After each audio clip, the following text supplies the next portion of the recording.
Hello everyone, and welcome to episode 25 of the Luna's Galaxy podcast. My name is Emmy, but you can also call me Luna, and I'll be the host of this show. The Luna's Galaxy podcast goes live on Apple Podcasts, Spotify, YouTube, and other podcast services on Tuesday every 2 weeks. For this episode, we have 4 segments: gaming news, what I've been playing, questions, and our topic of the show, which is my personal the Somnium Files nirvanA initiative review and a spoiler cast. So, the structure of this episode is going to be a bit different. So, we'll start off with gaming news and then go into what I've been playing like usual. But then after that, how this is going to shake up is I'm going to give my spoiler-free review of the Somnium Files nirvanA initiative, just kind of my general thoughts, impressions, no spoilers in that section of the show. And then after that, we're going to go into spoilers. So after that, we'll do the question segment, because I asked you guys your thoughts on nirvanA initiative, and a lot of them are spoilery. So I figured we'll get the spoiler-free review out of the way, and then we will get into what you guys had to say about nirvanA initiative, and then I will give my sort of spoiler cast on my thoughts about nirvanA initiative. So hopefully that works out. I think it will. I have a lot of thoughts. So, wish me luck. We don't have much gaming news this week because I tried to keep it down, and luckily nothing big happened because I knew that I would talk about nirvanA initiative a lot. So, that's going to be the bulk of this episode. But before we get started, if you would like to leave a review on Apple Podcasts or give me a 5-star rating on Spotify, I would very much appreciate it. Also, be sure to like, comment, and subscribe on YouTube if you have not already. I really, really appreciate that as well. But we also, you might have noticed, that the Luna's Galaxy podcast has some new podcast art. So thank you so much, my very wonderful friend at ambidexcube on Twitter. She made this for me. So kind. I actually was not expecting this at all. She just reached out to me and was like, hey, I'm working on some graphic design. I want to improve. Can I do this for your podcast? And I was like, of course you can. And it's so pretty. I really like it. I hope you guys like it as well. It's so good. And, it's definitely a step up from the previous Luna's Galaxy cover art that I just kind of haphazardly made on Canva a year ago.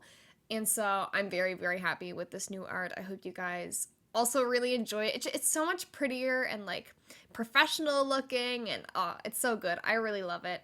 I hope you guys enjoy it too. And I also find the colors and stuff kind of go with my Twitch overlay as well. I find it mushes better together, and I really, really like it. And I hope you guys do too. So thank you so much at ambidexcube on Twitter, my wonderful friend.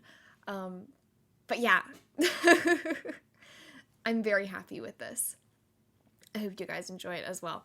But anyway, okay, let's get into the gaming news. So, this isn't really gaming news, but it's big news for me. And this actually happened, I want to say, the day that the last podcast episode came out, or the day after or something. But, it happened after I had recorded. But this is more just personal news on my end, so... As some of you probably know, I streamed my entire first playthrough of the Somnium Files nirvanA initiative on Twitch. It was so much fun. Thank you so much to everyone that was there. I had a blast, and I am currently working on a highlight video for that as well. And all the VODs are on YouTube as well, if you want to check that out or anything. But the news... So I had tweeted at Uchikoshi, Kotaro Uchikoshi, director of the Zero Escape series, scenario writer for both of the games, etc., one of my favorite people, probably my biggest sort of inspiration in the gaming industry. Definitely look up to him a lot, love his work. I'm sure you guys know this. But so I just tweeted at him asking a random question about nirvanA initiative, and his reply, I'm not going to go into his actual answer to that question because it is a bit spoilery and just not really related. But after he had tweeted me that, he tweeted at me again. There's a little thread. And Uchikoshi, scenario writer of the Somnium Files nirvanA initiative, said that he watched my final stream of I, the Somnium Files nirvanA Initiative, and that he loved it, he enjoyed it. He could tell how passionate I was about Zero Escape and about I, the Somnium Files and his work. And he could really feel the emotional ups and downs that I went through playing that game. And he even went so far. So Uchikoshi actually didn't direct I, the Somnium Files nirvanA Initiative. He just did the scenario writing. He kind of took a step back on this project. And so he actually ended up tagging the director of I, the Somnium Files nirvanA Initiative. It was like, hey, you gotta watch this. And he, like, linked the Twitch VOD. Oh, it was so funny. And he called me pretty as well. Because not really spoiler alert, my personal, anyway, it's not a spoiler. But I cried a bit during my playthrough of nirvanA Initiative, and Uchikoshi saw it.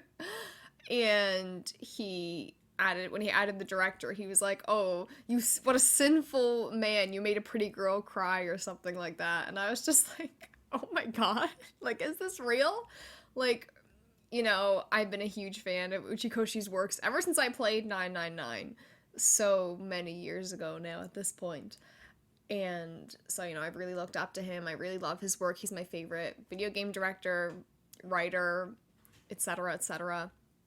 And it was just really cool. Like you watched me, like you watched and enjoyed my content. So Uchikoshi, if you are listening, thank you. It was just so cool. You know, I never expected that to happen. So, man, it's really cool to think that, like, one of your favorite people has watched and enjoyed your content of, like, you reacting to their work. It was just really cool. So I had to mention that. That was just such a special moment for me. So, and he called me pretty. So thank you for the confidence boost, Uchikoshi. But anyway, let's get into some real gaming news. So PlayStation Plus lineup for August has a lot of Yakuza, and this is for all the PlayStation Plus tiers. So for PlayStation Plus Essential, which is, you know, your usual stuff where you get free games every month, we have Yakuza Like a Dragon is coming to PlayStation Plus Essential, and so I have mixed feelings on this. I am going to redeem it, but my thing is that I've been getting all the Yakuza games physically. I don't know why. It's just, I don't know. I ended up getting all the games physically, and I wanted to continue that pattern. I didn't want to get any of them digitally. I wanted to get them physically. But now that, because I don't have Like a Dragon yet, and that is, you know, a digital redeem on PlayStation Plus Essential, I'm like, oh god, now I'm not going to get Like a Dragon physically, because, like, why would I buy it again, you know? But I'm just gonna rationalize this as, well, I have all of the Yakuza Kiryu games physically, so you know what? I think I'll live with it. But anyway, that I'm being silly. Anyway, the other PlayStation Plus Essential games for August are Tony Hawk's Pro Skater 1 and 2 and Little Nightmares. So it's a really solid month for PlayStation Plus Essential. I think that's really cool. I'm obviously going to redeem Yakuza Like a Dragon, and I'm going to play it eventually. I still haven't finished Yakuza 4 or started Yakuza 4, so it might be a while for me, but a really good month in my opinion. And so then we get into PlayStation Plus Extra and PlayStation Plus Premium. And so if you have PlayStation Plus Extra, you're going to be in Yakuza 0, Kiwami 1, and Kiwami 2, and Yakuza 6. And so these are the games that were out on PS4, and yeah, they're like fantastic games. I think that this is fantastic to bring them to PlayStation Plus Extra. Perfect. More people are going to play Yakuza, and those games are so good. Now, here's where it gets a bit weird. So, PlayStation Plus Premium, which is the tier for, like, older games, is getting Yakuza 3, Yakuza 4, and Yakuza 5 remastered. And I don't know. I just feel like the semantics of PlayStation Plus Premium are so weird, because it's like Yakuza 3, Yakuza 4, and Yakuza 5 remastered are PS4 games. Like, I get it, the original Yakuza 3, Yakuza 4, Yakuza 5 I get that they're originally PS3 games, but the remastered collection is only on PS4. So why is it in premium? I don't think it makes that much sense. I think, if they're going to put the original PS3 versions on there, I get it. But it's just so weird. I feel like I'm so confused on what PlayStation Plus Premium actually is, because I feel like those games should just be an extra. It's so weird. And to me, this continues to show how PlayStation Plus Premium is just a fucking mess. I don't know, maybe that's like an unpopular opinion, but it just feels kind of unnecessary and cash grabby to me, where it's like you're going to pay the highest amount for the lowest amount of value, because at the end of the day, PlayStation Plus Premium has the least amount of content, and I assume it's probably going to stay that way in comparison to like Extra or like Essential, where you get free games and they're not going away. It's just really weird. I don't really like PlayStation Plus Premium, and it might sound weird because I haven't like tried it out myself yet, but this doesn't incentivize me, because it's like I feel like these games should be on Extra, and I feel like the only reason they are on Premium is because they want you to get Premium. Like, I think if you put like the original Yakuza and Yakuza 2, maybe that were originally on the PS2, I think if you put them on Premium, that would be so cool, right? Put the original Yakuza with that iconic English dub. Put that on PlayStation Plus Premium, because, that's not easily accessible for people to play. Whereas Yakuza 3, 4, and 5 Remastered are literally on the PS4 as PS4 games. It's just really weird, and to me, it's like, okay, well, what if Kingdom Hearts comes to PlayStation Plus Extra or Premium, Is that going to be, like, are the HD collections going to be locked behind Premium? Because they're all older games? Like, I don't think that would happen. Mostly just because some of those games, like Kingdom Hearts 3D, are, 3DS games. They are like PS1, PS2 games or something. But it's like, it wouldn't surprise me. Like, if they were all separate, I would not be surprised if you saw like Kingdom Hearts 2 on PlayStation Plus Premium. And it would be cool, right? It would be cool if, Kingdom Hearts 2 is on PlayStation Plus Premium. But I'm like, what if it was like Kingdom Hearts 2.5 and they put that on PlayStation Plus Premium? Because it's a PS3 game. Like, it's just so weird to me. I don't understand what they're doing. But anyway, let's move on from this instead of me just being fucking confused. I feel like everyone is confused about the difference between PlayStation Plus Extra and PlayStation Plus Premium. I still think that they should have just been one tier, maybe at a bit of a combined price. So, lesser than Premium, more expensive than Extra. I think that would have been fucking fine. But what do I know, right? What do I know? Anyway. And so, our next news story, Grand Theft Auto 6 will feature a playable female protagonist for the first time. She's a Latina that is one of a pair of leading characters influenced by Bonnie and Clyde. And so I don't have much experience with GTA as a series, but I think that this is cool. And honestly, I think it's shocking that GTA hasn't had a female protagonist. Just because it's such a long series. It's been around for so long. And I know, we haven't gotten a new GTA since GTA 5 in like 2013, in almost 10 years. So I kind of get it. But at the same time, like, it's such a big series and franchise. You would think there would have been a female main character by now, but there hasn't been. So I think that this is really cool. And so I just wanted to talk about it. I feel like I should go back to GTA 5 at some point, because I have it on the PS3. And I might, but, we'll see about that. I'm not making any promises. But I feel like I'm, like, missing out on a lot culturally. You know what I mean? Anyway. And so, our next news story, and this might be our last news story as well. I'm really trying to zoom through, and I've already taken up too much time. So, we are getting some new Mario Kart 8 Deluxe courses, and this is so exciting. They just randomly dropped this, like, on a random day. They, like, it was just, like, on Twitter. Nintendo was like, hey, there's more DLC. like, why didn't you put this in a direct or, do something? Anyway, it's so weird how Nintendo has been doing some things lately, just, dropping trailers, and it's weird. But anyway, so let's talk about these courses. So the first sort of cup that we have is the Turnip Cup, and this has New York Minute, which is a track from Tour, and then we have Mario Circuit 3, which, I don't know. I'm not a big fan of the Mario Circuit courses, but anyway.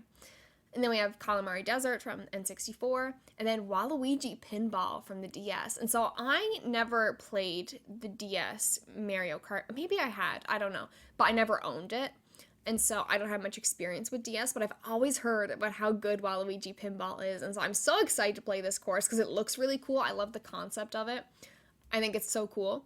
And so I'm very excited to play that. Also, Calamari Desert is pretty iconic, I feel like. So that's pretty cool.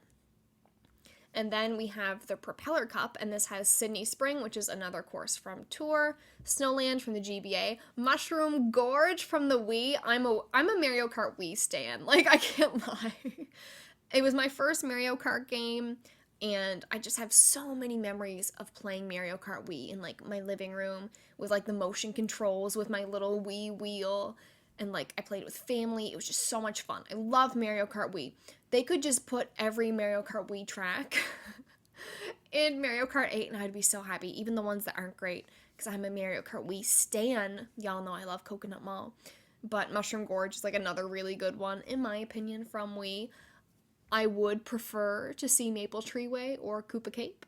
But we still have, like, so many more tracks, so many more DLC tracks that they have yet to unveil. So I feel like Maple Tree Way and Koopa Cape are probably going to be in there. But Mushroom Gorge is another one that, I think is a cool insert from Wii. That is, like I said, the one I kind of had the most experience with. And it reminds me of Toad. So I will be loving that. Mushroom Gorge is fun. You, like, bounce on the mushrooms, and, like, you can go two separate ways. It's cool.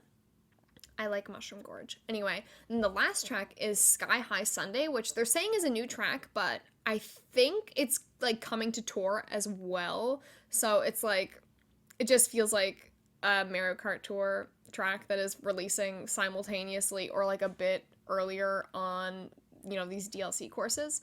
But anyway, so all of those tracks are coming out on August 4th, so that's very exciting. I'm hoping to do a little community night. It's been a while since I've done a community night on Twitch, and so I think that'll be a lot of fun. We'll play some Mario Kart, we'll get these new courses done, it'll be a good time. So yeah, if you're listening to this when the episode comes out, feel free to drop by my Twitch. I'm probably going to be doing a community night for Mario Kart 8 sometime this weekend. What date is that? Like the 6th? The 5th or the 6th? Yeah, probably the 5th, 6th, or 7th, y'all. I'll keep you updated on Discord. But if that sounds fun, just keep an eye on my socials and stuff, because I think it's going to be fun. I want to do these new tracks and have a fun community night, because it's been a long time. But anyway, that's all I have for news. So let's talk about what I've been playing. So, Final Fantasy XIV. I haven't been playing much of it. Now, I can't remember if I told you guys this last time, but I have finished base game Heavensward, and then I've just been I started doing more main scenario stuff for after, like, the patch quest for Heavensward, and that's been interesting so far. I'm really enjoying it, but I haven't been playing it as much as I should be, to be honest, but I'll get to it. And I've also been replaying Somnium Files nirvanA Initiative. I'll go more into detail about that later, but I feel like I'm still forming my thoughts about some things and, like, putting things together, and yeah, I'm just replaying. I don't know if I'll finish that replay. I want to, but yeah, so I've been replaying Somnium Files nirvanA Initiative, even though I just finished it. It's fine. I've also still been playing a bit of Captain Toad Treasure Tracker, which is so cute. Such a fun game, and, like, it's one of the cheaper Nintendo Switch games. So I think it's cute. I think if you like puzzle games and you just like little toads like me, I think it's fun. And there's, like, different game modes too that I really enjoy. Like, there's one where instead of doing, like, the level like usual, you have to just, like, find this little toad that's hidden on the level. Like, just little stuff like that I think is really cute. And then every level sort of has these different challenges that you can do, where it's like find the golden mushroom or, like, do something a certain way. I think it's fun. I'm enjoying it. I think it's really cute. It's wholesome, it's cozy, and it doesn't hurt my brain yet, so that's good. But anyway, let's talk about I, the Somnium Files nirvanA Initiative. So this is going to be my spoiler-free review, so don't worry about spoilers here. These are just some of, spoiler-free thoughts, mostly like gameplay, some general story stuff, but, no spoilers. So, if you haven't played I, the Somnium Files nirvanA Initiative yet, if you are at all interested in it, if you haven't finished it yet, whatever, don't worry. This is a safe space. So hopefully you can enjoy some of my spoiler-free thoughts.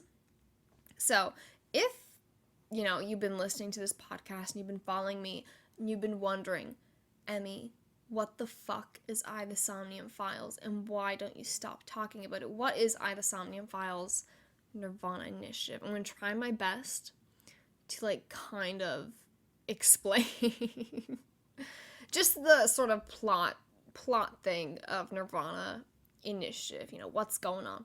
So, I, the Somnium Files nirvanA Initiative is an unexpected sequel to the critically acclaimed I, the Somnium Files. I, the Somnium Files nirvanA Initiative takes place after the events of the first game and features two new playable main characters, Mizuki and Ryuki.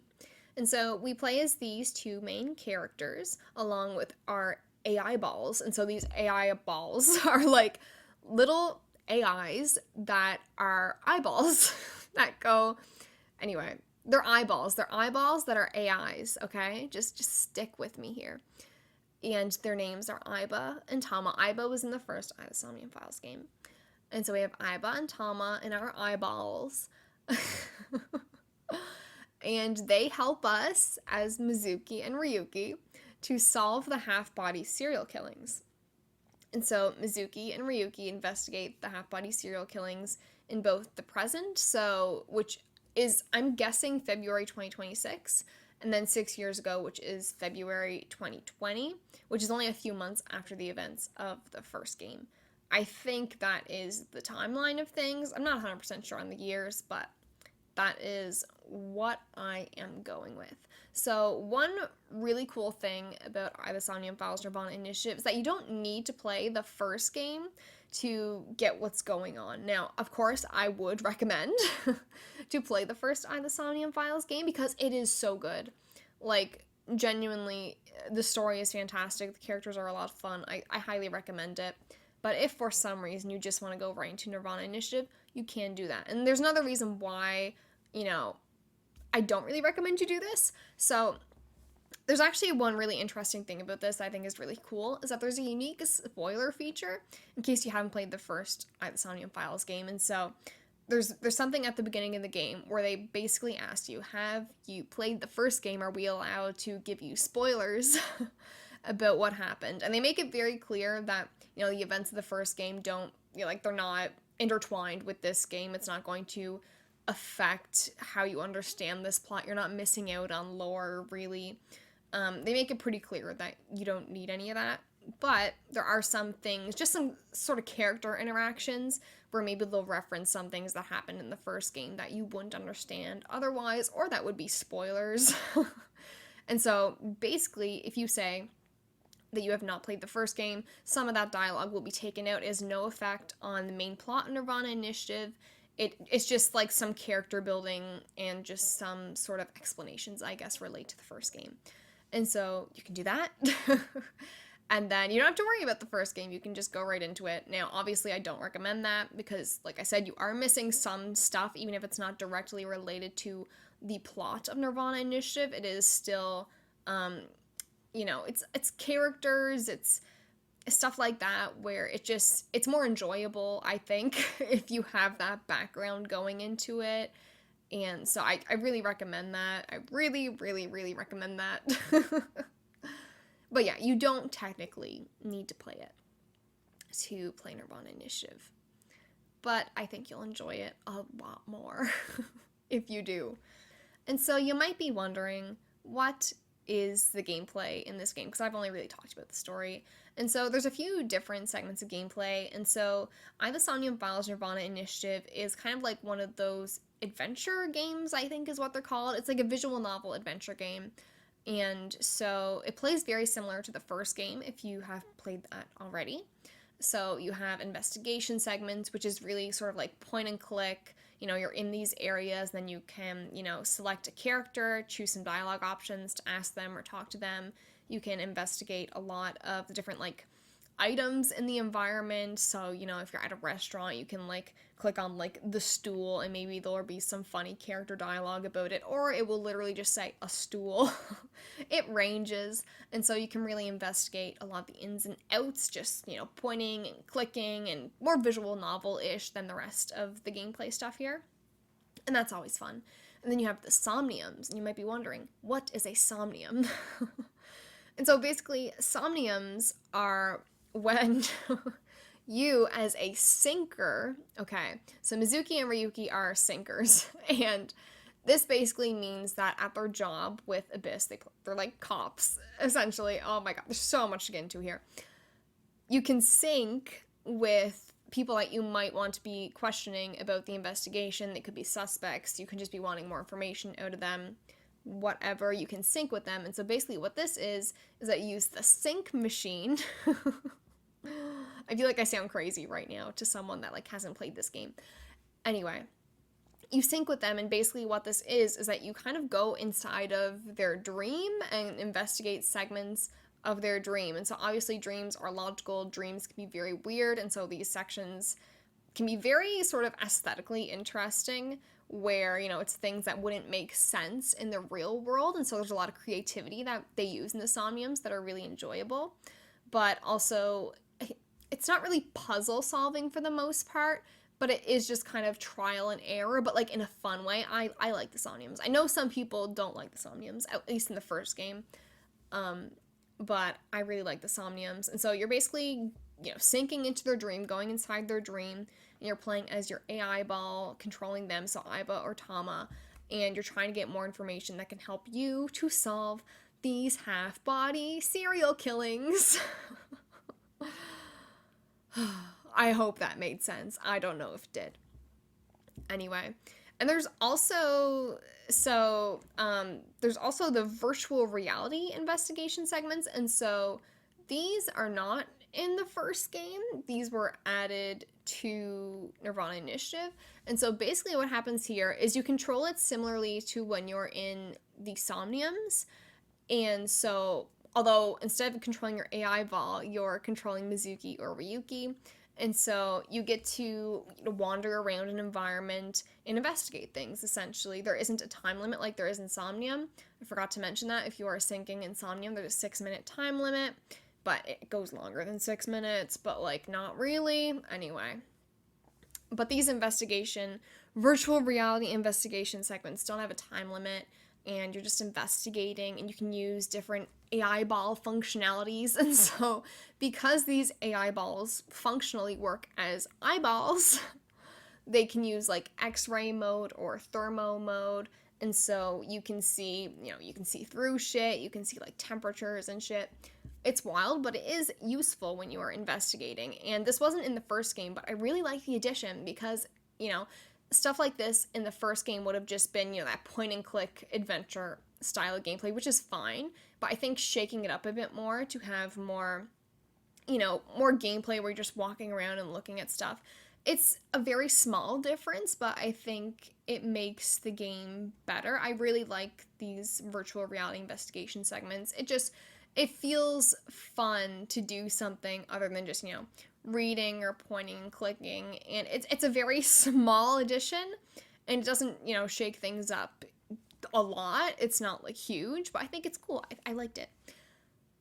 And also, the last bit of gameplay here is there's some QTEs. And I really like QTEs. I know most people don't like QTEs in video games, but I also think in comparison to the first game, the QTEs are a lot better in this game, as well as just, like, the scenes where the QTEs happen. And so there's also more QTEs in this game than the first game, but I enjoyed them. And like I said, kind of similar to the virtual reality investigation bits, it's just fun to kind of spice things up. They're not too demanding. I did fail a few of them, but it wasn't because of the time. It was because I, like, clicked the wrong thing. I pressed the wrong button.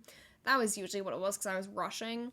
But they're pretty simple to get through, especially if you play on the easier difficulties. So my first playthrough, I just did, the standard, but now that I'm replaying it, I'm like, I don't have the energy to, really test my limits here. Like, when I was going for the platinum, it was just easier to take the difficulty setting down a bit. And so, like, especially if you're playing on those lower difficulty settings, you will have a pretty fair amount of time for the QTEs. You don't have to rush through them. It's good. I liked the QTEs in this game. However, back to sort of what's the main pull of this game. So I gave you an idea about the gameplay and the story, but, like, what's it really about? Like, why is this game so interesting? Give me some more details. What is up? So the main pull of this game, and kind of what they were talking about leading up to the marketing of it, and the release, and what they were telling us around that time. So, in my opinion, the big thing about this game is the story and the characters, rather than the gameplay. It's probably not a surprise. It is more of a visual novel than, it's not an RPG, it's not anything like that. It is very, story-focused and character-focused, but I do like the gameplay. I know that's not, the main pull of it. It's not like you're doing a lot of, like, action or combat or even exploring, really. But I still like the gameplay that is there, and I think that that's better than just if it was like a straight visual novel where, you're just reading, and there is voice acting, by the way, but I think, having that gameplay in there does make it feel a lot better and fresh and just fun. But, that's not the main pull of the game. That's not why I'm playing the game. I'm not playing the game so I can do somniums or, point and click or whatever. It's not, But, the story and the gameplay, not the gameplay, the story and the characters are really good.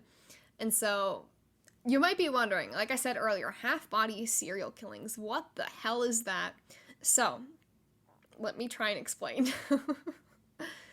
So, because both 6 years ago and in the present, half of a man's body shows up that's been split down the middle. So, like I said, there's 2 timelines in this game. So you have 6 years ago, which is like 2020, and then you have the present, which is roughly 2026, if I'm correct on that timeline of things. I think I am. And so 6 years ago, God, I'm getting myself confused. 6 years ago, half of the body is in Studio DeVita. And so that's just like a TV studio. Half the body is there of this guy, Jin Furue. And then in the present timeline, 2026, Mizuki finds the other half of the body in a stadium.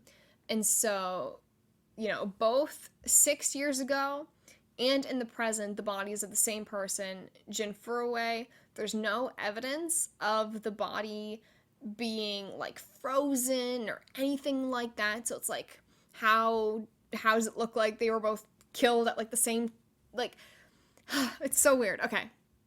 So, Iba, or maybe Tom, both of them confirmed for us, and obviously the other investigators and stuff, confirmed for us that when half of Jin Furue's body was found, in the 6 years ago timeline, when it was found, they say he was killed like 9 hours ago or something.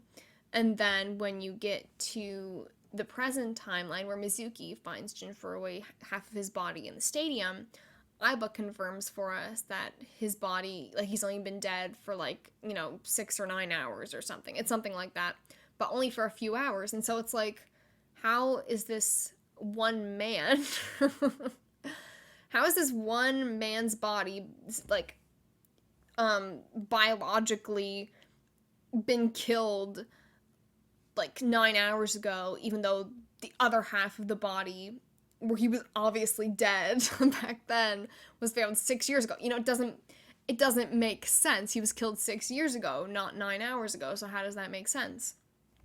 And so, that's a bit confusing. And so how is that possible? It's madness, right?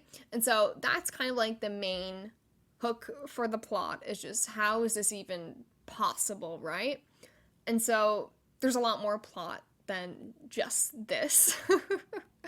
So, along with the half body serial killings, one thing that I found to really be a pull for me in this story was the cultish group Nizalots. They call themselves Nizalots, but we're going to shorten it to Niz. They usually say Niz in the game. And so, this is a cult group that believes that the world is a simulation. And they're very interesting. And if you followed a bit of the Hidden Bats ARG leading up to nirvanA Initiative's release, you might be a bit more interested in Niz and the Bats 490 video or the Free to Free videos, that type of stuff. I know I felt that way. I was more interested in that side of things than the half-body serial killings, which I think is mostly just because of Hidden Bats, to be like completely honest. But I thought that was so cool.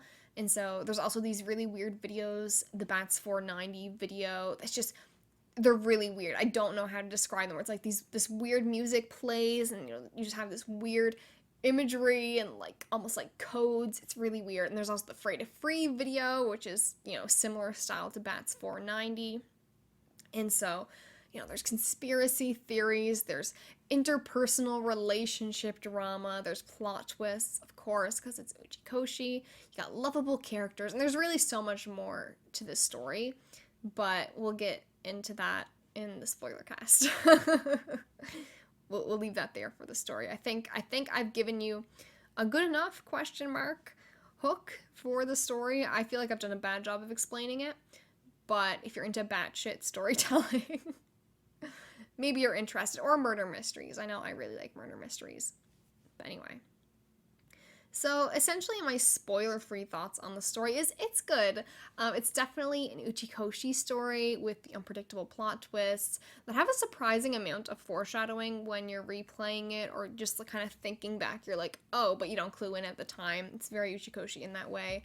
There's an intriguing mystery, wonderful characters, really funny dialogue throughout. So if you played the first AINI Somnium Files game, you'll know that it's a funny game. And, I feel like I should probably stop comparing Zero Escape and AINI Somnium Files so much, but one way that I like to compare them is that AINI Somnium Files feels like a goofy game. Like, the overall theme and tone it's goofy like 80% of the time, but then, serious stuff happens. There's a serious plot, whereas Zero Escape is kind of the opposite of that, where it feels like, the tone, the feeling of it all is very serious and, more dark. But then there's like these really goofy and funny lines where it's like interesting. And so I kind of see them as opposites in that way, even though they're very similar. But, the overall tone is very goofy and funny and honestly lighthearted, even though there's, this half-body serial killing. There's a serial killer on the loose. There's these weird videos. There's like a cult. There's all this shit going on. But the overall tone of the game manages to be pretty funny. Like, there's always characters cracking jokes, even when it's like very serious a lot of the time. And so it's really fun. There's also some really hype moments, which I don't know if they really had much of that in the first game, but there was definitely more in nirvanA Initiative, where it felt more like, oh my god, like this is happening, or like more like sort of fan service, I guess. It was fun. I really loved it. But it's really one of those games that hooks you in so good, where you just need to keep playing to see what happens next. And I love that. It's like, I don't know how you would phrase this to be about video games, but it's like, when you're reading a book and just, you gotta get to the next page, essentially. And so that was really cool. Like, when I got towards the end of the game, when I was streaming it, I was like, okay, I need to finish this. And so I took a break, and then a few hours later I was streaming it again, and I had to finish it. And I never do that. I think I probably streamed for over 8 hours that day. And if y'all know me as a streamer, that rarely happens. I had to know what happened next. And you get to that point in the story where you're like, okay, I need to finish it. I don't care how long it takes. We're gonna go for it. And that's definitely how I was with the story. Now, the storytelling isn't perfect by any means, and I do have some issues with it that I will dive into in the spoiler cast, but even with those problems, it didn't ruin my experience, and it didn't, like, take it down a lot for me. You know, like, I remember when I played Zero Time Dilemma for the first time, and it was like the first 80% of that game, I was hooked, I was loving it, it was so much fun. But then the last 20%, it was like everything fell apart, and it kind of it didn't ruin the experience, but it felt like, okay, this story is like really falling apart, and it has really like drastically changed my opinion on the storytelling of this game. And, you know, you can feel it when you're playing, where you're just like, oh, like, disappointment is the feeling I would give it. But I didn't get that with nirvanA Initiative, even when there were some things I could pinpoint when playing it, where I was like, I don't know how I feel about this yet. Or, you know, I'm not the biggest fan of this. I feel like this could have been done better. It never ruined my experience. It didn't, I wasn't disappointed. It was just like, okay, like, this is a game that has some flaws. It's not executed perfectly by any means, but, you know, it never ruined my experience, and overall, like, it's still such a good story and so much fun. Like, the ride is so good, and I feel like it doesn't really dip. That's the thing with Zero Time Dilemma, is that towards the end of Zero Time Dilemma, there's a dip where it's like, oh, like, everything's gone to shit in, like, a bad way, and I never felt like that with nirvanA Initiative, even though, you know, like I said, the story isn't executed perfectly by any means. There's not that dip where you're like, oh, I'm not enjoying this anymore, or like, I don't like the direction that this is going. At least there wasn't for me. I felt like that was good. So, yeah, just the ride is so much fun with this story, and I do think that the first the Somnium Files game has better storytelling specifically, and, you know, the way that it's executed, and, you know, I just think it's probably more coherent and makes more sense, and, you know, similar thoughts there. But I enjoyed nirvanA Initiative more, I would say, and I think maybe a part of that is just a sequel. You know, you're coming back to some characters that you really love. You're already invested in the world. They don't have to earn you on that. You're already in there. But I do think I enjoyed nirvanA Initiative more. Like I said, I don't think the storytelling is better. But, you know, if you were to ask me what game do I want to replay, it would be nirvanA Initiative. And I mean, I am replaying it. And, you know, maybe some of these thoughts will change over time. Because, you know, nirvanA Initiative is still, like, extremely fresh in my mind. And so, you know, maybe next year, maybe a few months pass, and, you know, I'm not as high on it, and maybe then I'm a bit more critical, and then, you know, I'm like, okay, maybe I do like the first game more. I don't see that happening personally, because I feel like I've already delved really deep to say, like, you know, I don't think the story is as good, but I enjoyed it more. You know what I mean? Like, my opinions can definitely change over time, but right now I feel confident in saying that I think nirvanA Initiative overall is the better game, even if the storytelling isn't as much there. And, like, I feel like I'm being kind of nitpicky here because it's still an amazing story. I still really, really enjoyed it. It's just not at the same level. It's like if the first the Somnium Files game was like a 100%, I would put this as like a 95 or like a 90%. You know what I mean? It's like I'm kind of I'm picking at things that probably don't need to be picked. But just some general impressions as well on the characters. So this game initially was like pretty marketed as being Mizuki's game. She's the main character, but then we eventually learned that it's going to be dual protagonists. And so we also have Ryuki as another protagonist. And so you have Mizuki and Aiba, they are a team, and then you have Ryuki and Tama, and they are a team. And I liked Ryuki and Tama a lot more than I expected. I thought I would like Tama because she is a dummy mommy, which I think Uchikoshi called her that, or someone called her that, and Uchikoshi was like, yes. I don't remember exactly. But, you know, I like her character design. I think she's funny as well. And anyway, I love her. But I didn't think I'd like Ryuki as much. I was just like, oh, a male character. Anyway.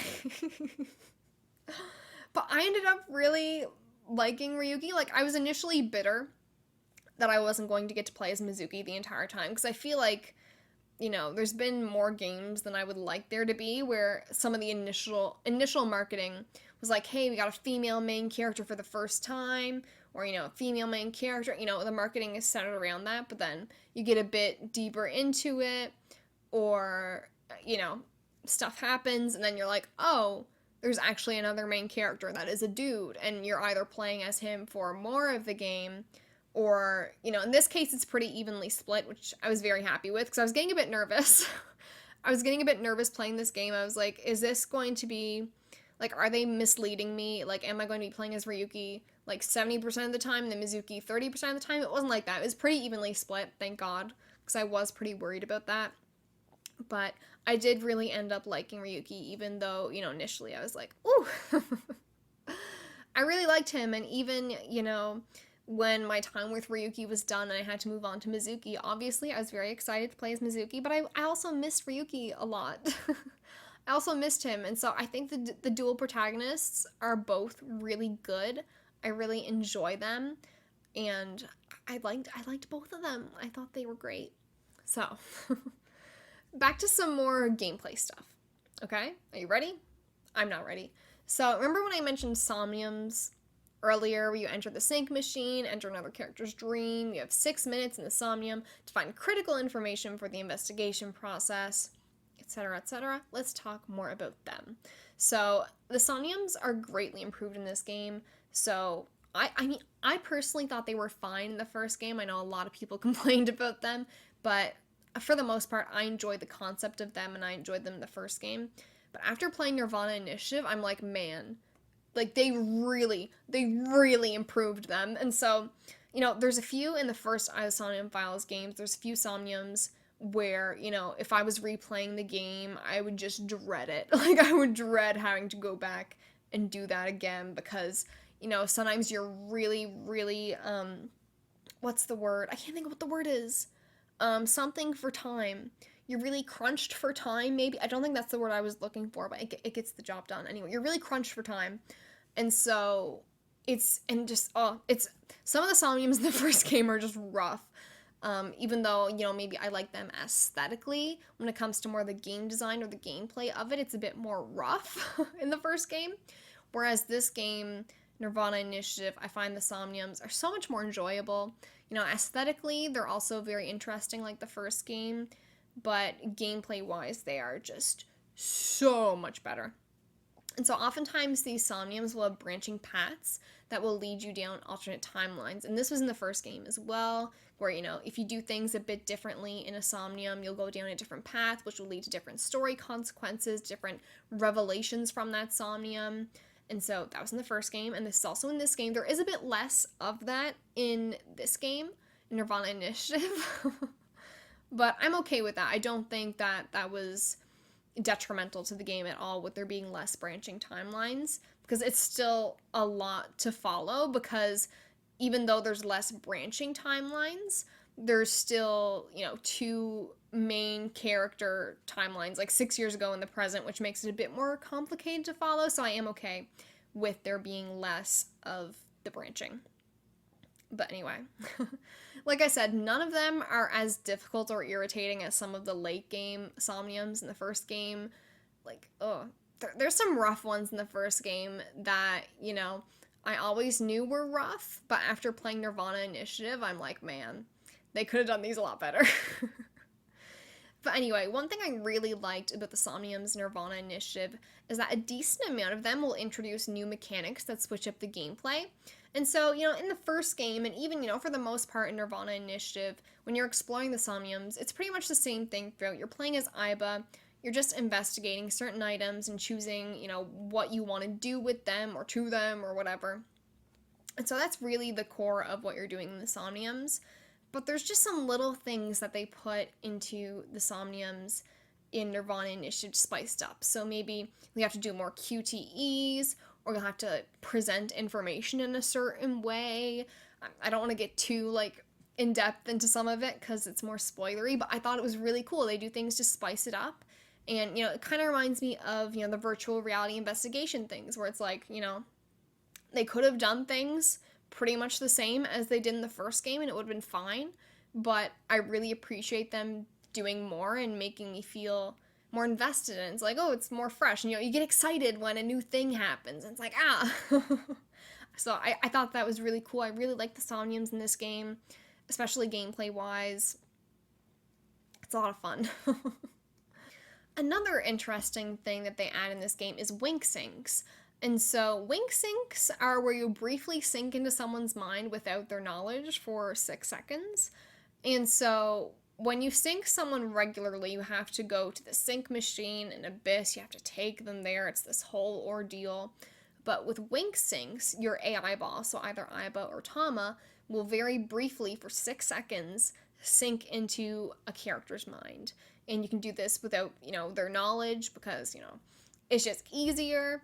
And so these are a cool gameplay addition. They don't do much a lot of the time. And so, there's that. They usually don't have critical information, is what I'm trying to say. You'll be doing investigations and you'll have the option to sink into someone's mind. And you might just get some silly character stuff where, like, a character is just, like, fantasizing about something. Or, they're just thinking something dumb, as most of us do. They can be pretty funny. But there are some times where there is critical information, where it'll be a part of the main story to wink sync someone. Aiba will be like, hey, we should, like, see what's up. But a lot of the time it is just, funnier stuff. But I thought it was cool. And, I think 2 things that I would love to see come back if we ever get a third eye game would be the wink syncs and the virtual reality investigation segments. I think that, they're just fun. The virtual reality investigation segments are definitely a lot of fun, gameplay-wise, and, just getting to do more stuff. But the wink syncs, I think, are just funny. I think that, they're just a fun little addition. They're more charming than really adding much, but I still think that they're cool. So keep them in if you do a third eye. One thing that I forgot to mention when I was talking about the investigation parts, where it's like the more visual novel adventure parts of the game, where you're like pointing and clicking and you're asking characters different things, or you're investigating different items, but you're just, regular stuff. One thing I forgot to mention that, this is something that annoyed me. I think now we're getting into more of my issues with the game, so bear with me. One thing that I really didn't like was there's certain parts where you'll be in these investigation segments and you'll be talking to characters. You'll click on them and you'll be able to choose a few different dialogue options. Usually there's 3 or 4 that you can choose from. And so maybe you'll choose the first option, and then you'll choose the second option, and then you'll get the third option, but then that third option will automatically advance the main plot, and so you're not able to get that fourth option, that fourth thing that you could have said to this character, you can't do anymore because the plot already immediately progressed. And so this doesn't happen in the first game. In the first game, you can talk to every character, get every little bit. There's never anything that I remember where it automatically advances without at least letting you possibly talk and get all the dialogue options your first go. And technically you can do that in nirvanA Initiative as well, but it's just that there's a few dialogue options that will, after you do them, immediately progress the main plot. You won't be able to go back and do them unless you reload to that area again, which can be really irritating. And so that was just so frustrating because, I would be talking to characters and, I just choose an option, I just say something to them, not knowing that that would immediately progress the plot forward, and I would lose, 1 to 3 dialogue options that I should have been able to do. If I had just done those other 3 first and did the one that I chose last, I would have gotten them all. And I don't understand why this happens, because the first game didn't do this at all. And it's just really weird. I don't understand why they did, why I don't understand. I get wanting to move things forward, and, I get not every player is going to want to see all that dialogue, but, they can just fly through it, they can just skip it, they can do whatever.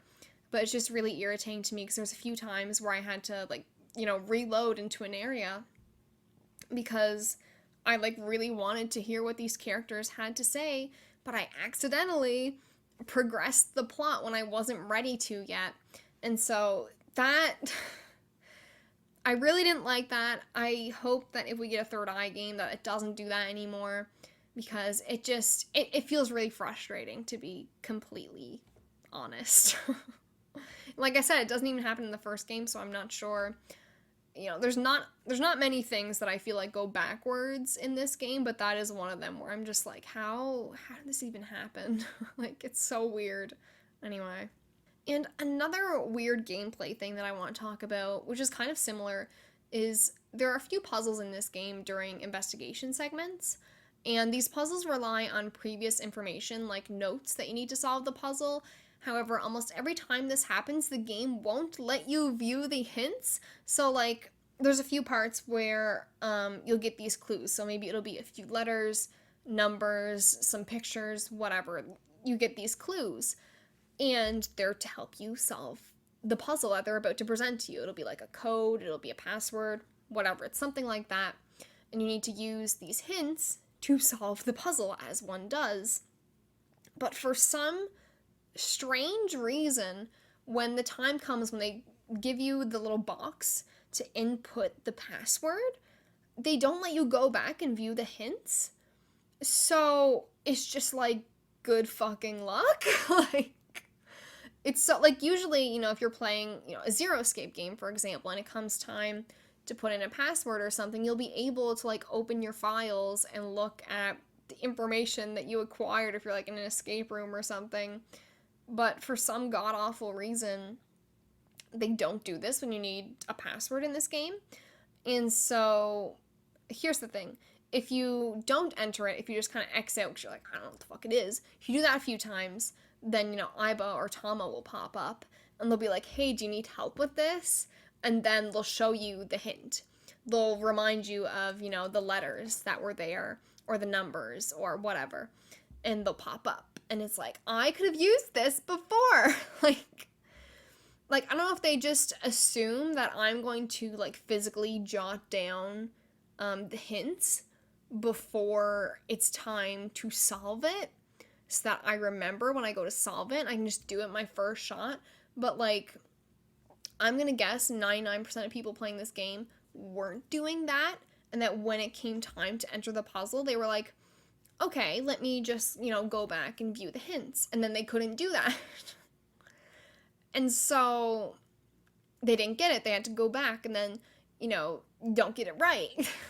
Because you can't look back at the hints. But then the characters are like, are you stupid? Like, do you need help? And I'm like, why can't I just look at the hints without having to give up a few times for you to show me the hints? It's just so weird.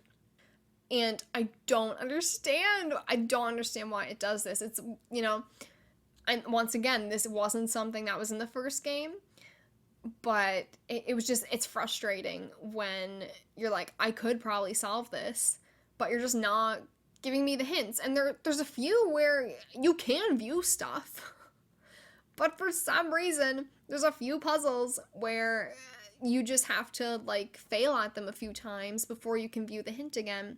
Like, you'll go to look in the log, and the hint won't be there, and there's not, like, a file that you can look at with the hints, and it's just very frustrating. It's frustrating and bad design, and, this doesn't happen many times in the game, but whenever it does happen, I'm like, how did someone overlook this? Like, it seems like such an easy thing to do, like, and such an easy thing to think to do as well, because it's crucial information that you need to solve the puzzle, and they're just not giving it to you. They're not reminding you of it. They're not giving you a chance to look at it again until you fail it a few times. It's just really weird. Overall, the gameplay experience in nirvanA Initiative is greatly improved in most areas. Once again, I'm being a bit nitpicky, but, those small nitpicks were things that genuinely frustrated me during my playthrough when it came to the passwords or, automatically advancing the plot when I was not ready. Those were, like, really genuine complaints of mine. But, the core of the gameplay is usually the Somniums and the virtual reality investigation segments or just the regular, visual novel investigation segments. And overall, those have been, really good, and in the case of the Somniums, greatly improved. So the gameplay for the most part is good. Same with the QTEs. I know I talked about them a bit earlier. The QTEs are also greatly improved in this game, and they're a lot of fun. And so, the gameplay in nirvanA Initiative, I think, is good. It's great for the most part. But yeah, I do have some things where I'm like, what? Anyway, so I'm not yet done. Let's get on to some presentation stuff. So the game, for the most part, looks great. It's not Final Fantasy VII Remake, it's not The Last of Us Part 2, it's not like overly graphically demanding, but it looks good. I like the style of it, I like the aesthetic, I like how it looks. And so I played this game a few different ways. The majority of my playthrough was on PS4. That was my entire first playthrough on Twitch. I played on the PS4. I have played the first few hours on Switch, and I've been doing my replay on my PS5, which, I haven't finished yet, obviously, but I've been replaying it on PS5. And so, for the most part, I'm going to talk about my experience on the PS4, since that was where I spent the majority of my time with this game, but I will add in a bit of Switch and PS5 as well. So the character models and environments are great and definitely upgraded from the first game. When I first started playing it, I was a bit taken aback, because for some reason, like, most of the character models from the first game look pretty identical to the first game, but for some reason, Iris, her nirvanA Initiative model, looked like slightly different, and it was really irritating me for a while, but I got used to it. Anyway, they look good for the most part. They look great. I think, it's fun.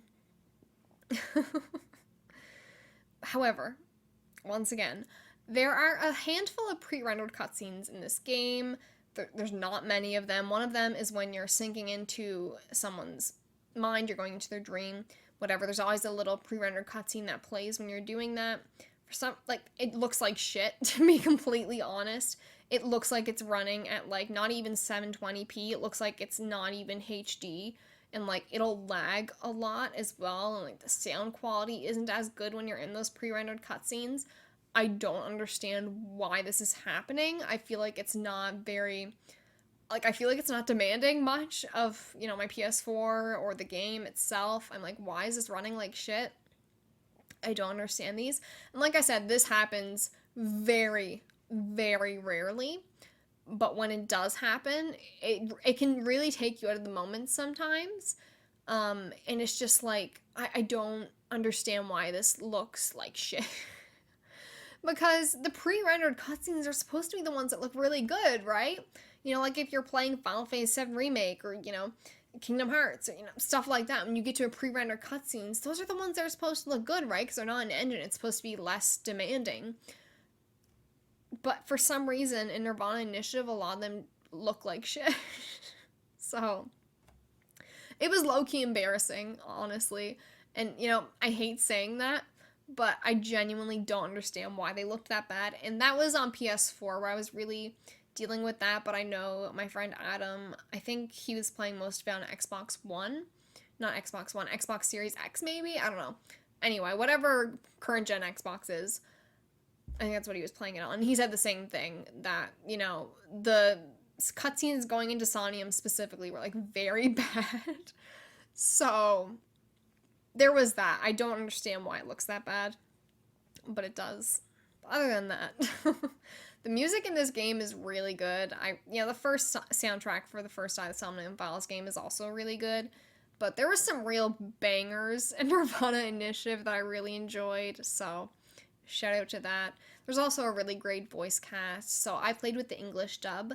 I especially loved Mizuki's voice actor, Gen's voice actor, Ryuki's voice actor, Date's voice actor, all of them. They were all very good. I really loved listening to them. Honestly, the voice cast overall is fantastic, but those were just a few of my favorites. Really great performances in this game for sure. So kind of going back to me nitpicking the pre-rendered cutscenes, I did have some performance issues with this game that some seem to be exclusive to me or, something like that. But some that I've heard from other people as well, some complaints. And so I really love this game, but the performance issues at times were really, taking me a step back. And so the loading screens for this game are bad. They're very long. And, a lot of the times when you have a long loading screen in games, they'll give you, like, something to look at. I think of, like, Final Fantasy VII Remake. They'll usually have, like, a picture of, like, an area and then, like, a description of that area or, like, some lore stuff. Tales of Arise does something very similar to this as well. Or, Kingdom Hearts 3, where they have, like, little, like, Instagram posts that you can look at. There's a lot of creative ways that game developers have, given us something to look at when it comes to loading screens. But nirvanA Initiative is just, like, black screens. Like, there's just nothing. It's very boring. And, like, there's a few times where I was like, did I break my game because the loading screen was that long? Most loading screen, like, it's just, I've never played a game where it felt like I was just sitting there doing nothing for so long and just waiting, which is really frustrating because it can kind of take you out of it a bit when you're like, oh my god, I'm, like, so hyped up and I'm like, I want to see what happens next, and then it's like, oh, here's, like, a 45-second loading screen. I might be exaggerating, I don't know, but some of them felt that long, which is never a good thing. But yeah, that was a bit frustrating. I will say the PS5 version is faster from my second playthrough so far, but my first playthrough on the PS4 and from what I played on Switch, the loading screens were really bad. And I also had this weird hair glitch that happened a few times, and I've talked to multiple people about this, and I've heard, some people this only happened to them once, some people it never happened to them at all. It happened a lot for me. And so there's basically this weird hair glitch sometimes where Mizuki's hair would just like fly up to the sky, like it was just glitching out and like rising, and I'm like, it takes you out of the moment because it's like a serious moment, there's a serious conversation going on, and Mizuki's sprite in the corner, her hair is just flying to the sky, and it's really like, oh my god, like, what is happening? It reminds me of Zero Time Dilemma, when, like, Akane or Mira's hair will just start going, like, it's like, oh my god, what is happening? But it's funny in that it's not the Somnium Files. And nirvanA Initiative just feels more like, this isn't funny. This is just like, it's kind of embarrassing. I wish this wasn't happening. It's taken me out of it a bit. But anyway. So overall, my enjoyment of the Somnium Files nirvanA Initiative was a solid 10 out of 10. Like, the experience, the ride, just everything about it, I thought was a 10 out of 10 when it comes to, like, me personally. It's my favorite gaming experience that I've had in a while. Definitely this year it's been my favorite, probably be my game of the year. But, I really loved it. And, like I said, 10 out of 10. However, if I were to sort of be more critical about it, like if I was, like, a games journalist, or something like that. If I was trying to be, I guess, more objective about it, where it's not about my own personal experience, just kind of looking at it as like a product, I would probably give it closer to a 9, because, it's not perfect. I feel like 10 out of 10 is like a nearly perfect game. I don't feel like nirvanA Initiative is a perfect game. And so I would give it closer to a 9 out of 10 because, I've listed my complaints. Not really about the story, because that's more spoiler oriented, but definitely about the gameplay and, performance, some issues I had there. I do think it's closer to a 9 out of 10 than a 10 out of 10. But, personally, like, in my eyes, it's a 10 out of 10, even though it's like a 9 out of 10, if that makes sense. Like, I do think it's a 9 out of 10, but my enjoyment is a 10 out of 10, if that makes more sense. But yeah, this game has so much to offer. I think it is so good. I think it's better than the first game if you have played that, but you haven't picked up nirvanA Initiative yet. I do think nirvanA Initiative is the better game, even though maybe its storytelling isn't on the same level. I think it's just so good. I love Uchikoshi. I love his work. And, there's some mind-blowing moments in this game. There's some really good characters. There's a great soundtrack. The gameplay is fun. It's a great time, and I think a lot of people will really like it. I highly recommend you give this game a shot, or play the first game and, see how it goes from there. But I've talked about this game a lot, and I really love this series, and I think you should give it a shot. I think you should definitely give it a shot. If you've listened this far, I feel like you have to be at least somewhat interested, right? And the first the Somnium Files game does go on sale quite often digitally. It is more difficult to find physically. But, I think recently it was on sale for, $8 on PSN. So it definitely goes down in price every now and then if you want to wait and get it on sale. it is definitely worth your money, especially on sale. Like, it's a steal. So trust me, play the first game. If you've already played the first game, play nirvanA Initiative, because man, it'll change your brain chemistry. That's how I feel. Now, if you have listened this far, thank you. But if you haven't yet played nirvanA Initiative, leave. Because now we are about to get into the spoiler cast portion of this episode. So if you haven't played it yet and you don't want to be spoiled, stop listening. Okay? Okay.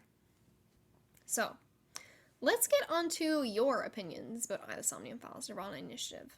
The question that I asked you guys for this episode was, give me your mini review of the Somnium Files nirvanA Initiative. So let's get into it. So Tolly Zoo says, still haven't finished it, been working and being a cat mostly, which is completely understandable. And then Cubic says, music was 10 out of 10. Action scenes were vastly improved. The Somnium seemed a lot better too. I love the mega twist, but wish they walked you through it a little more clearly, like a quick day-by-day recap, etc. Komeji's head shape was super distracting for no discernible reason, which sucks because his story was pretty interesting. They did Oda and Moma so dirty, reducing them to eternal A-set simps. Amame Glow Up ruled. Tokiko ruled. Overall, I'd put it at the same level of I-1 in terms of quality. Solid recommendation. I agree with a lot of what you said here. So I definitely think with the mega twist, so I'm assuming we're thinking about the same thing here, which is the timeline twist, where it turns out that some things that you thought were happening 6 years ago were actually happening in present, and vice versa. And so that really threw me for a loop. I definitely wish, I think a day-by-day recap definitely would have been very beneficial. And they do kind of let you explore the timeline a bit. Like, I know I did that when I was streaming, and I was just kind of, like, trying to grasp how everything was going together. I was, like, manually going through the timeline and seeing, like, okay, so this part with Ryuki was in the present, but I thought it was 6 years ago. But even then, it's very difficult because it's like trying to remember what happened during those events. And yeah, I definitely think a day-by-day recap would have been super beneficial there. And I like when games assume that you're smart. And I think, as a storyteller, you don't want to underestimate your audience and, their intellect. But at the same time, I do wish they held my hand a bit more through that, through the timeline twist especially, because the other thing was when I was streaming it, it took me a while to kind of clue in that with the Mizuki twist, that half the time I was playing as Mizuki and half the time I was playing as Bibi. That was one thing, I understood the timelines, but the Mizuki thing was really throwing me off. And I think if I wasn't streaming it and I didn't have people like kind of trying to explain it to me, I would have been really confused, and I don't know how long it would have taken me to like catch on to that. So I definitely wish they would have held my hand a bit more through that, because it's a lot to take in. It's a lot to take in. Also, yeah, the action scenes were vastly improved. I really, just this kind of choreography of it all felt really improved. But anyway.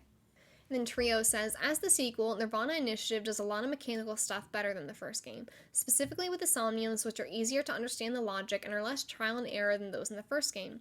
New cast of characters and the mystery of the half-body serial killing are great to engage with, and I greatly enjoyed moving the plot forward. Overall, I really enjoyed the game, but I do find it that overarching plot does falter compared to the first game, as it focuses itself fully on one plot twist for the player, but not for the characters within the story. It does mean that nirvanA Initiative does lean itself to being a better replay experience to really see how much the plot twist was thought out. I do wish we were able to switch between the two protagonists throughout the story, instead of one of them then the other, as both were great characters with their AI ball sidekicks. But each protag section was incredibly long with no breaks. Yeah, that is, I can definitely, I was surprised when I was first playing it that it was just fully Ryuki and then fully Mizuki. I thought it would be more of that sort of even split of going between them, kind of like if you've ever played Kingdom Hearts 3D, where you'll play as Sora for a bit and then you'll just drop to Riku, you'll play for Riku for a bit, you go to Sora. That's more how I thought it would play out, but it really is just bulk Ryuki and bulk Mizuki. Which I'm not too hard on that, but yeah, I definitely, it would be interesting to see how that would be. And, you know, I'm kind of replaying it chronologically now in the actual timeline order, so I am jumping between the two. And it's cool. It's cool, but I'm not like 100% about how that would really play out, or like if it would feel better, I guess. But I am replaying the game right now, so I will get back to you on that. If, you know, replaying it does lead to the plot twist being making more sense, I guess. I will say there has been like more foreshadowing, like when you are replaying it in chronological order, at least for me. I haven't done a lot of it yet, but you know, from what I've done so far, it is definitely like I see things and I hear things and I'm like, oh, that's what they're talking about. So there's definitely that. But it's still kind of like frustrating. You know what I mean? Because I'm like, you lied to me. Anyway. Then Okami says, 10 out of 10 game for me. Love that. Then Ambidex Cube, thank you so much for the new podcast cover art, by the way. Ambidex Cube says, I'm not even done the game, but my review is Mizuki Slays. I know that since Ambidex Cube replied to that, I know that they have since finished nirvanA Initiative, and I think they really liked it. But I'm putting words in their mouth now, so let's move on. Then Jay says, so I'm just about through Ryuki's side, so this is more of a halfway through impression, maybe a few parts, so bear with me. I really like it so far. I absolutely love the knives related things. Tokiko is legitimately scary without really trying to be. The other new characters introduced fit really well into the story so far. Music is awesome, the Somniums are really fun, improved from I1 in my opinion. The Switch version has some performance issues, which is more of a minor gripe. Also, early on in the game, I felt a bit confused as if I had started it in progress or something, and no clue what was happening for the first bit. That kind of passed after the prologue, and I got more comfortable and found the pace slowed down nicely. Overall, I'm really enjoying it, and I'm excited to see the second half of the story unfold. And yes, oh my god, I forgot how confusing that first bit of the game is. So I was rewatching my VOD from my first playthrough, because I'm editing a bit of it to like make a YouTube video of just like the highlights of it. And I forgot how confused I was during that first bit where like, what is it? You play as Ryuki and then you play as Mizuki and then, you know, you flip back and forth. And yeah, it is confusing at first where you're switching between the two timelines and two characters. Yeah, that really confused me when I first started the game. It makes more sense now, but when you're first playing it, you're like, ooh, confusing. And also, yeah, the performance issues are not just on Switch, although I imagine they're probably exemplified on Switch. I haven't played enough of the Switch version to like concretely say that, but I feel pretty confident in saying that. And then Smug says, game's great, characters are better than I1, but the mystery was way worse, and the meta stuff sucked. Also, I can't believe Mizuki got shafted so hard in her own game. Yeah, I mean, like, I definitely like the characters more than the characters in the first game. I think that the cast is so much better. And that's pretty impressive because I did like the cast of the first game. But yeah, once I started, you know, cluing into the fact that I'd only played as Mizuki for like a third of the game, I was kind of like, oh, or even like a fourth of the game, I guess. Because it's like half Ryuki, half of the Mizukis. Yeah. So you're really only playing as Mizuki for like maybe a fourth of the game. Maybe a third if we're being generous. So that sucks. That kind of sucks. And then Adam came in with the big review.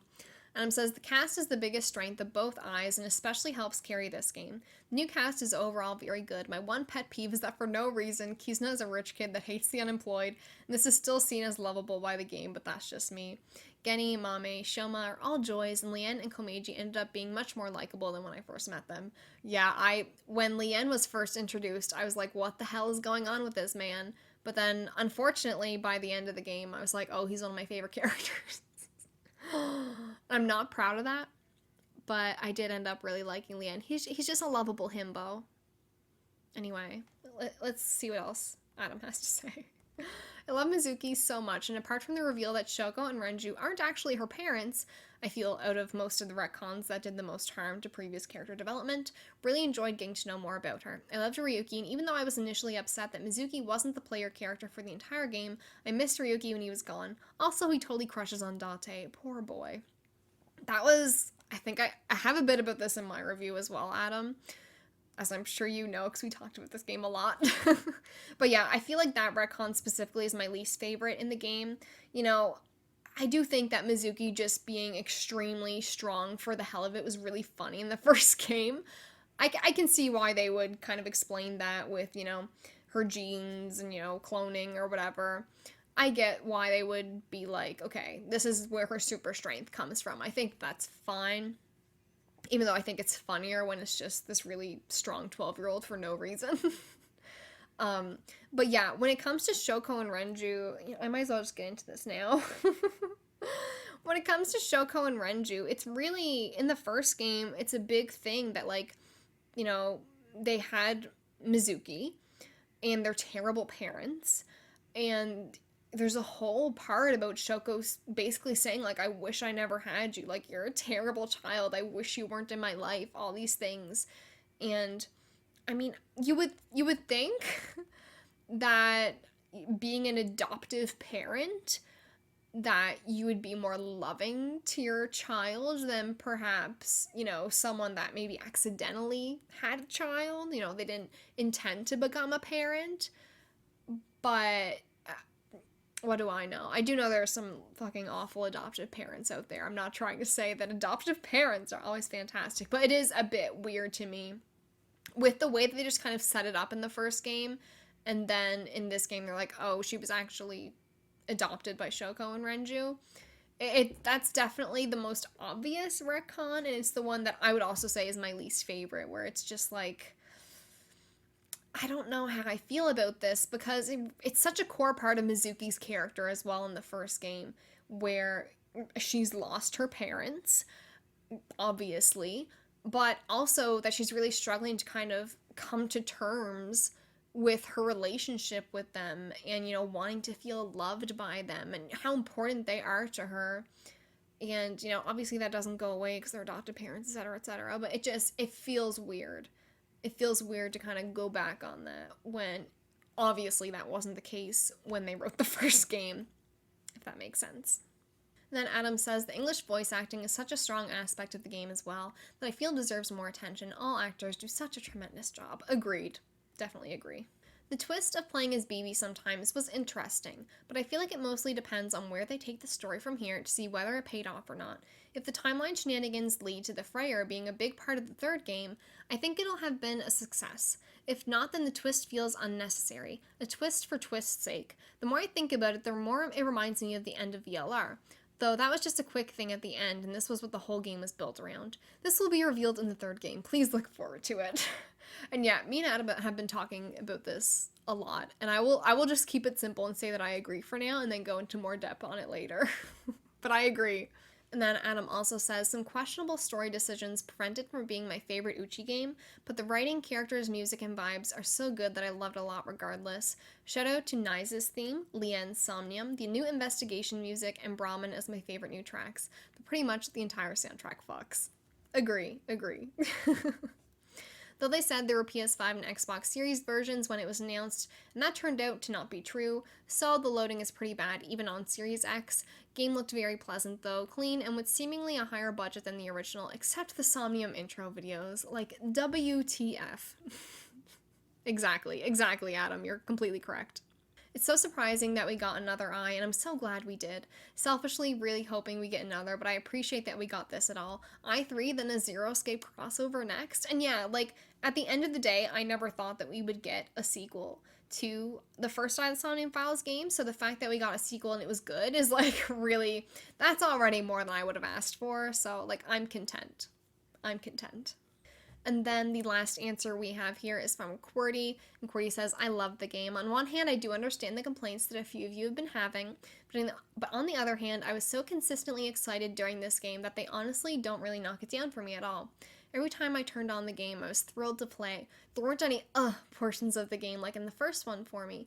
Anytime we hung out with Sosajima, I was like, fine, I guess we have to do this. But I loved all the characters this time around. In addition, I don't think any of the Somniums were bad. There were like 2 or 3 in the first game I wouldn't be excited to get to in a replay, but so many of the Somniums this time around made me think, oh, this is easily the best one. Plus, I think the final few hours are just so over the top and exciting and good. Using the motorcycle to fly through the air and explode the rocket is so silly. Love it. The Ryuki Diverge ending gave me the Uchi goodness I'm always thrilled about. The third class cabin is just pure fan service in all the best ways. The game has its faults, but it knows how to give you a good euphoric time right before you exit. Definitely hoping for a third installment. I think the little world that was created is magical. I also really liked, like, the ending bits. Like, I know some people think it's too over the top, but the ending bits with, like, the Mizukis and the motorcycle just flying in the air. Or, like, Kizuna with her Gatling gun saying, "Come and get it, motherfuckers." Like, there's just... That was perfect to me. Like, it's pure fan service in the best way possible. And, like, some of my favorite moments in the game are those moments. So, like, so good. And also, yes, the Ryuki Diverge ending... Oh, we'll get into that a bit later, but there's so many good moments in this game. Same with Third Class Cabin. I mean, if y'all watched me stream, that was what made me cry. Was man, actually, I don't think I remember to put anything about the Third Class Cabin in my review, so I'll just talk about it a bit now. So the Third Class Cabin, I was streaming my entire, finale, I guess, of the Somnium Files nirvanA initiative. And so once I finished Diverge, that's when you unlock the Third Class Cabin. And when it said, like, bonus Third Class Cabin, I was like, like, if you watch the VOD, I'm just kind of like, what? Like, I just keep, like, kind of being confused, because obviously I know what Third Class Cabin is, and I'm like, is it? No. Like, I'm trying not to get too excited. Like, I'm trying not to cry before, because, like, what if I'm wrong? Like, I'm doubting myself. I'm, like, gaslighting myself to be like, this is not related to Zero Escape. But, man, so I remember when that happened, I was just like, okay, let's do this right away. Like, I gotta do this now. And then once I started it, and I just heard, like, the sound, the 999 sounds of, like, the water and the ship and the creaking and all of that, I just kind of, like, started crying.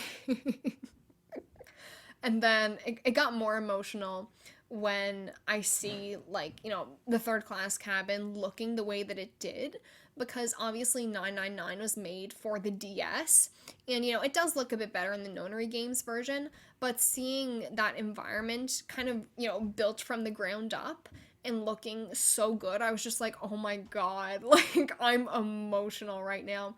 Because, like, if you look at, I think it's the red on the door, I think it's the red, not the dead, but the little authenticator for the bracelet, oh my god, I was like, the detail on this, like, it looks like it's shining, like, it's just so good, and I was so amazed by it, and, like, they didn't need to do that. Like, what is with the budget in this game? Like, who's giving Uchikoshi these budgets? Because, I mean, I don't know, maybe nirvanA Initiative will sell better magically than all of his other games, but I was just, oh my god, I was so happy and emotional, because 999 is, like, my favorite game of all time, and so that was really special. That was really, really special to me, and, like, they didn't need to do that, you know what I mean? Like, I was just so surprised, and so cool, so good. But anyway, so now let's get into my actual spoiler cast thoughts on this game. I've already covered some stuff just going through your questions, but let's get into this. So first off, I need to talk about the big plot twist. I feel like that's a good jumping off point for a spoiler cast. So, let me get my notes here. The big plot twist is essentially that the timeline isn't the way that it has been presented to you. The game gives the player the impression that everything that happens while playing as Ryuki took place 6 years ago, and that everything happening in Mizuki's side is in the present. However, the timelines intersect and cross over and, have this weird sort of mishmash of things going on. And, I mean, maybe I'm overthinking it a little bit, but when you look at how the timeline crosses over, it does kind of look like those DNA strands. And they do this similarly in Chikara's Somnium, where when he is, when it's like the music is on, boom, boom, boom, boom, and Chikara's, like, twirling around and, like, the rainbows in the background, like, that also kind of looks like DNA strands. Anyway, anyway. Anyway, in reality, some Ryuki parts and some Mizuki parts take place during the different timelines. So there's some times where you're playing as Ryuki and you're in the present, and sometimes you're playing as Mizuki or BB and you are in the past, the 6 years ago timeline. So, I know I've already spoiled this a little bit, but you may be wondering, we see 12-year-old Mizuki in the 6 years ago parts with Ryuki. So how is that possible that you're playing as Mizuki in the 6 years ago part? Because she doesn't look 12 when you're playing as her there. Well, that's because Mizuki is essentially a genetic clone of this other girl that's 6 years older than her, who is also named Mizuki and wears identical clothes as her in the present timeline. So in reality, half the time you're playing as Mizuki, you're actually playing as the other Mizuki in the 6 years ago timeline. From now on, I'm just going to call her BB to make things simpler. Okay, I'm just going to go through my notes because I feel like I'm going to get really messy if I don't. So, in my opinion, the game doesn't do a great job of explaining the intricacies of this timeline and how the Mizuki thing works. So I kind of talked about that earlier. I feel like they should have held my hand through it more to not be as confusing. Because it really is just you trying to figure out what's going on, but like in the most inconvenient way possible. So because of this twist, we find out that the half-body killings weren't as confusing as we were made to believe. So initially it leads the player to thinking that for all the people killed, their first half is found 6 years ago. So when you're playing as Ryuki, you find one half of like all the characters that were killed. So you find Jin, you find Chikara, Tokiko, Komeiji. You find the first half of all of them. And then when you're playing as Mizuki, it seems like you're just now, 6 years later, finding the second half of these bodies. So, you know, Jin, Komeiji, Tokiko, Chikara. It feels like, it leads you to believe that they're being found 6 years later. However, in reality, the only person that this happens to is Jin Furue, and even then, that's not even what happened. It just appears that way because of all the mishmashing of people that Chikara has done. So in reality, both of Chikara's halves were found 6 years ago, same with Komeiji, and then Tokiko, both of her halves were found in the present. Even though it misleads you, and that's kind of where, you know, you start. Iris and a couple of the other characters are like, oh, is it like teleportation? And at that point, you're like, well, that's like the only thing that can make sense, right? You know, if Jin Furue in the present it's saying he was killed 9 hours ago, but we already know half of his body was found 6 years ago. How does that make sense? Teleportation? And so it misleads you throughout all the other killings to believe that it's something like that, when in reality, both of their halves were found around the same time. That's kind of the gist of it. But you already knew that. So, let's get into more of my thoughts on it and not just me going over it.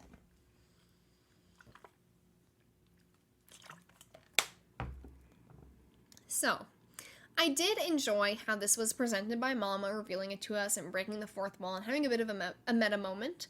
I thought it was cool. I thought it was cool how, you know, at the end, it's implied that, like, she was doing a seance, and she's like, oh, who was I just talking to? You know, I thought that was fine. I really liked it in the moment, but thinking about it more upon closer reflection, I think that when we're talking about the plot and sort of the overall themes of nirvanA Initiative, I feel like it would have made more sense if we got this reveal from Tokiko. And, I mean, I'm open to discussion on this, because I think it's interesting. But I think this would have worked better from a pure storytelling perspective if this came from Tokiko, because she knows about Freyr, and so Freyr is essentially us. Freyr is the player, if that makes sense. And so Mama is talking to us as the player, but it doesn't really feel like she's talking to Freyr, if that makes sense. It's really weird. And although Tokiko is, like, technically dead at this point, I think it would have worked fine because there's also the implication of, like, Tokiko can resurrect herself and, you know, she knows that the world is a simulation. She can directly connect with Freyr, and she's the only person that really does that. I mean, maybe, kind of Ryuki. We kind of connect with Ryuki as well in the Diverge ending, but for the most part, the only person that's having really a direct connection with Freyr is Tokiko. And I think, she's aware of the simulation. I think it would have worked better if she was the one sort of presenting this information to us rather than Mama. I think that also would have been like a big brain moment to just see Tokiko when she's already dead. And, maybe they were kind of saving that sort of impact with Tokiko for the Diverge ending. I'm not really sure.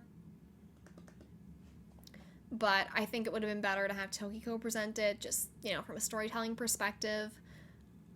I think it worked better. Like I said, Mama was fine, but it's like, why does Mama know all of this? Because even though she's talking to us as Freyr, she's the one giving us the information. And I think that just would have worked better if it was Tokiko, because I think it makes more sense for Tokiko to understand the intricacies of it all and explain to us than Mama. That's just my opinion. Now, I have a lot of thoughts on the twist in particular. And so I like the idea of the twist. I like where they were going with it, with the timeline being confused, okay? I think that is an interesting concept. I think it could have worked very well, but I don't think it was executed the best. I think it could have been executed better for a few reasons. So, one thing is that it feels like there are a lot of plot conveniences that need to happen to make this work. And, I definitely have some suspension of disbelief when I'm playing video games or, consuming any sort of media. You always have to have that, or else you're probably not going to enjoy anything. But I think they ask too much of the player when it comes to suspense of disbelief. And it takes a lot of that for this twist to really work, in my opinion. So, like, some conveniences are like, oh, it's just very convenient that both of these girls are named Mizuki, for one. That they both have the exact same outfit, even 6 years apart. That none of the other characters ever, like, directly mention Mizuki to the other Mizuki. There's some implications when you're, talking to Kizuna, where she's like, oh, like, you remind me of my big sis, and stuff like that. But, you don't think anything of it. You're just like, oh, Kizuna's just, like, kind of weird. You just don't think much about it. And, personally, if I knew someone that looked identical to someone else I knew, I'd probably be like, oh, like, do you have a sister? Like, do you have a twin? Is there, like, someone related to you? Like, I know this person. I met this person a few years ago that looks identical to you. Isn't that weird? And their name was also Mizuki. Like, no one mentioned that to either of them. It's just so weird. Like, I get it, suspension of disbelief, but there's just little things like that where I'm like, how do you expect me to believe this? Like, it's just not, anyway. And so, my main issue, really, with this plot twist is that it just doesn't need to exist, and Adam kind of leaned into this a bit earlier, that it feels like a plot twist just for plot twist's sake, and I agree with that for the most part. Like, and here's the reason why. Here's the reason that I've come up with as to why this plot twist doesn't need to exist, and why it just feels like a plot twist to have a plot twist. So, I've been thinking about this a lot. And so, this plot twist doesn't affect our main characters at all. It only misleads the player, if that makes sense. So, when you find out about the timeline switching, it's only you that's finding that out. All of the characters already know the sequence of events. I think you could make an argument for maybe Ryuki doesn't, because he has his own mental stuff going on, and he's also been infected with TC Purge. You could make an argument there, but for the most part, we are the only person that is being directly affected by this plot twist within the storytelling. And so, I'm going to give some comparison stuff here between the Zero Escape series and the I series. So, if you don't want spoilers for either of them, just, like, skip ahead a few minutes. But let's just talk about some stuff. So, one of my favorite plot twists that Uchikoshi has used a few times that I really enjoyed have been in Virtue's Last Reward and in the first I, the Somnium Files game. They're very similar. So, in Virtue's Last Reward, one of the big twists is that Sigma has actually been in his old-aged body this whole time, and that he's actually Zero. Similarly, in the first I, the Somnium Files game, one of the twists is that Date is actually in somebody else's body and has a previous life that is, like, filled with secrets. He was Falco, all these things. And so the similar part of these twists is that they exist to hide information from not just the player, but also the main character. So these plot twists they directly affect the main character and thus the storytelling.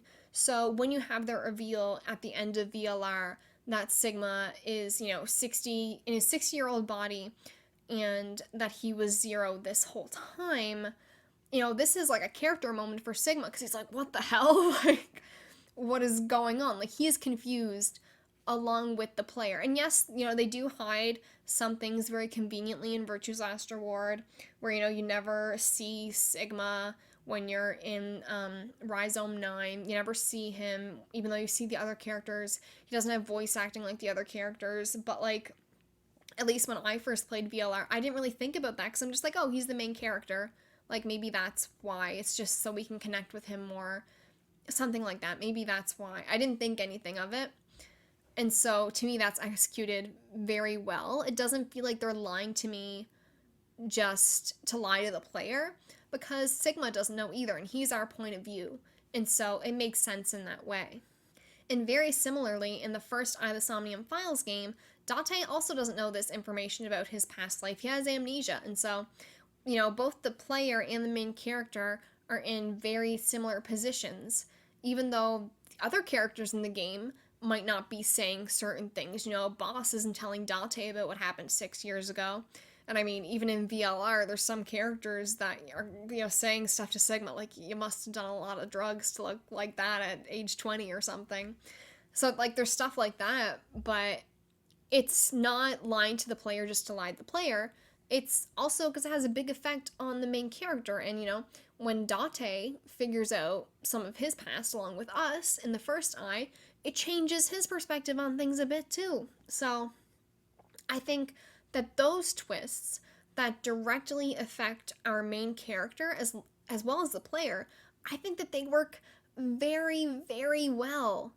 And it's great. I love that. Now, I'm going to use some other examples. So we're going to talk about Zero Time Dilemma and nirvanA Initiative. So in Zero Time Dilemma, there's sort of two big twists. And so one of them is that Delta has been on Q Team the entire time, just hidden from our point of view, and that who we thought was Q is actually named Sean. And similarly, in nirvanA Initiative, the twist is about the timelines being different from what we're made to believe. And so what sets these two twists apart is that they're only lying to the player. All of the main characters in these games are already aware of this information. So, Mira, Eric, and Sean, they all know that Delta or Q is this old man that is on their team, that is with them this entire time.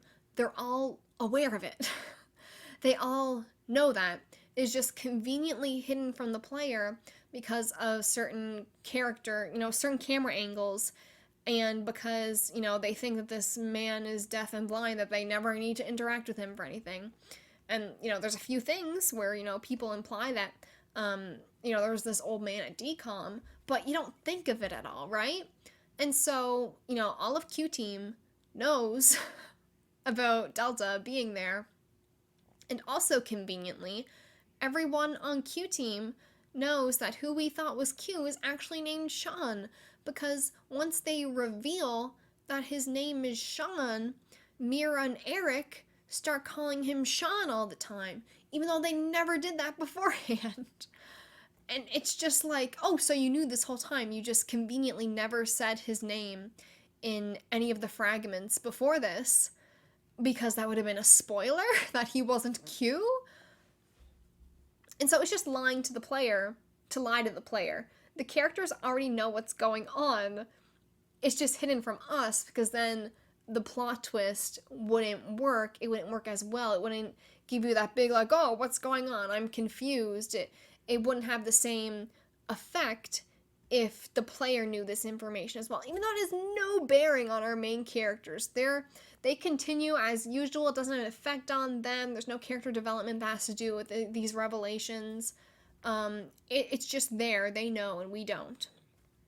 And so that's very frustrating. And so nirvanA Initiative is extremely similar, where all of these characters know how this timeline is progressing, what events happened when, and I would assume most of them as well know when they're interacting with Mizuki or Bibi, but it's all just conveniently hidden from the player to make the plot twist work. Now, I will say, I think that nirvanA Initiative does do this better than Zero Time Dilemma, but at its core, they are very similar in that I don't like how those plot twists are done and executed. I do think nirvanA Initiative's twist could have been better, executed better, but I'm not sold on it, you know? It really does remind me of Zero Time Dilemma, where it just feels like it's a twist that's thrown in there, and it would have made more sense storytelling wise, just not have it be there, to just tell it in order, or to just be clear when you're playing as Ryuki, this was 6 years ago, this is in the present. It's just there to shock the player. It doesn't change the stakes. It doesn't change anything, really, for the characters and for the actual story. It's just a meta twist that, in my opinion, I don't think has been executed well yet.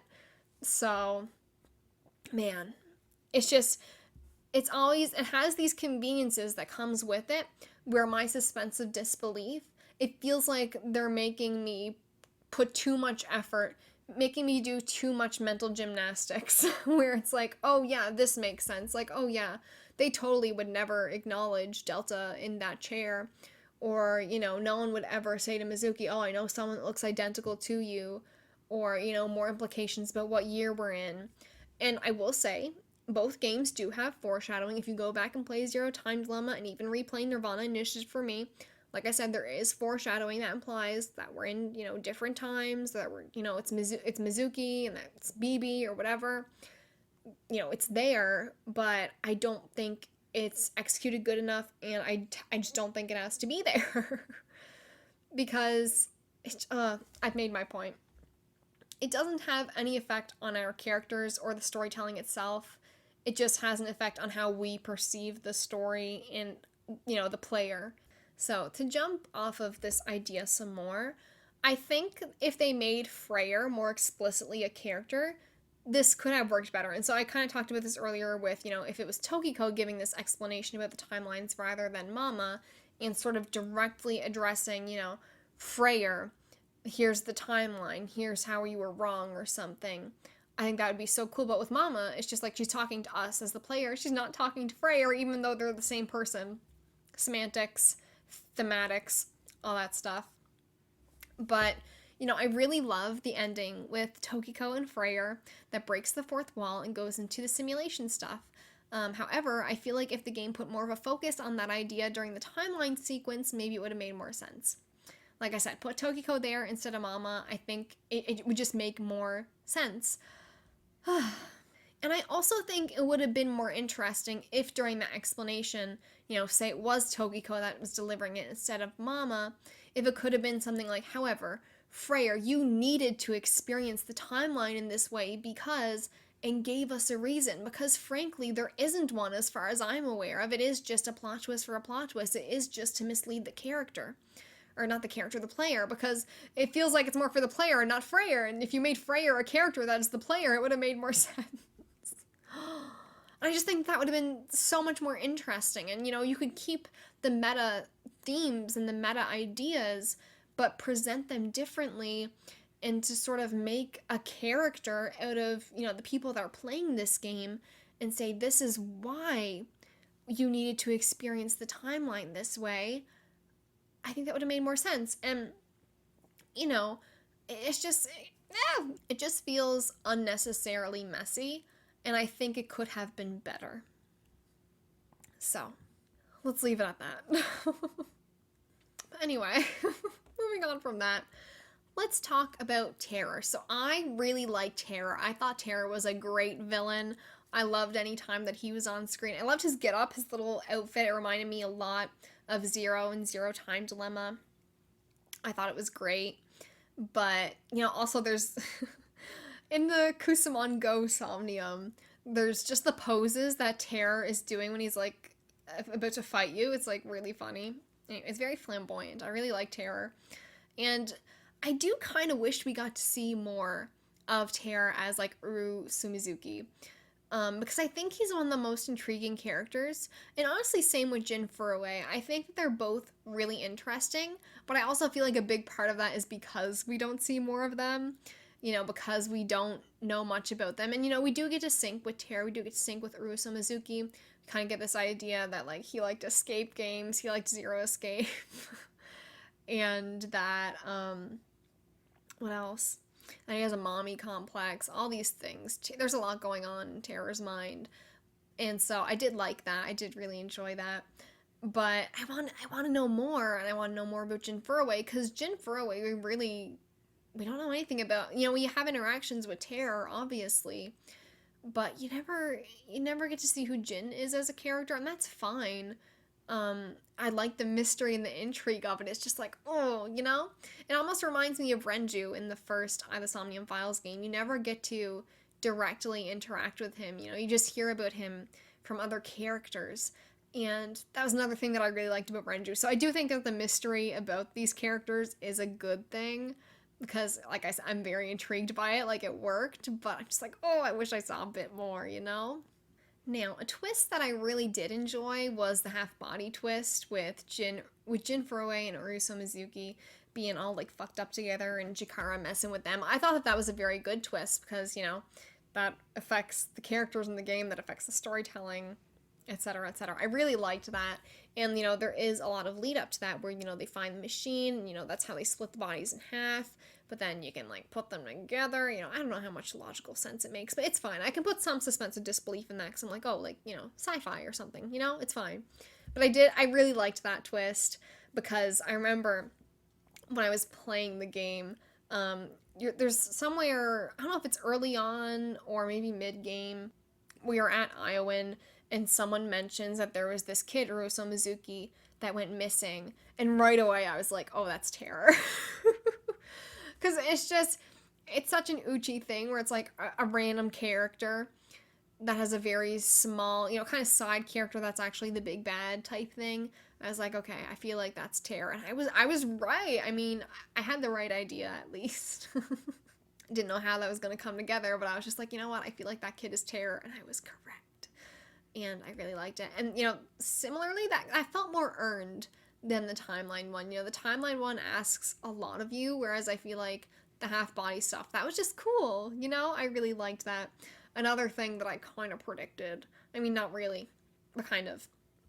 The first time, maybe not the first time, but, like, very early on in my playthrough, when I saw the freezer in Brahmin, I was like, I started making jokes right away. I was like, there's definitely something in there, because that just happens with Uchikoshi games and freezers, You think in 999, that's where you have, like, these in-depth conversations. And, like, in the first game, Monica is in the warehouse, which is, like, essentially a freezer, right? And so I was like, right away, I was like, there's definitely gonna be, like, a body in there, like, something. And especially because it wouldn't let you x-ray the freezer or, like, go in it or anything. I was like, there's definitely some shady shit going on in this freezer. And I was right. Yeah, that was a lot of fun when I found that out, when they were like, oh, we gotta go in the freezer. I was like, oh, it's happening. It's happening. We're gonna see the body. It's very great. Another thing. So on the gameplay side of things, I feel like reverse sync was underutilized. I feel like it is such a good concept to be syncing into someone and then, like, they reverse sync on you, that, like, I think if we get a third Eye of the Somnium Files game, I would love to see that utilized more. And, one thing I think would be really good, and maybe I'm, like, doing some predictions here, but, like, Uchi, if you're listening and you want an idea for reverse sync, like, imagine you have multiple playable characters again, give us, like, Date, Bibi, Mizuki, Ryuki, whatever, and maybe we can have a moment where, like, Date needs to sync into Bibi, or Ryuki needs to sync into Date or something to get information, because maybe, like, they're a suspect or something. But then what if Ryuki is syncing into Date, but then Date reverse syncs with Ryuki, and then Date finds out some shady shit about Ryuki that, we weren't supposed to know, and that completely changes, the flow of the game, where it's like, oh, we thought it was Date, but it's actually Ryuki, even though we were playing as him this whole time. Anyway, I think that would be a great idea. I think reverse sync is just so cool. It's a real shame that we only get to use it once in the entire game. It's not really that useful. I just think it's such a cool concept and they could do a lot with it. So there's going to be a third eye game. Please use reverse sync and make it interesting. But anyway, I also really liked Marco, BB's AI ball. Uchikoshi actually like just confirmed on Twitter very recently that Marco is non-binary. So that's really cool. Love to see it. I hope if we get a third eye game that we get to see more of Marco. That would be wonderful. That would be wonderful. But I think, talking about Marco and just the characters in general in this game, I think what really makes this game are the characters. The first eye game has a really strong cast, but I think that this one is even stronger. I really love them so much, and I've seen some complaints online about how the I1 cast didn't get as much attention as, the new characters in this game, but I'm fine with that. I thought that was perfect. I feel like a lot of their stories wrapped up very nicely in the first game, like Iris and Oda. I didn't feel like I needed to see more of them, same with Mayumi.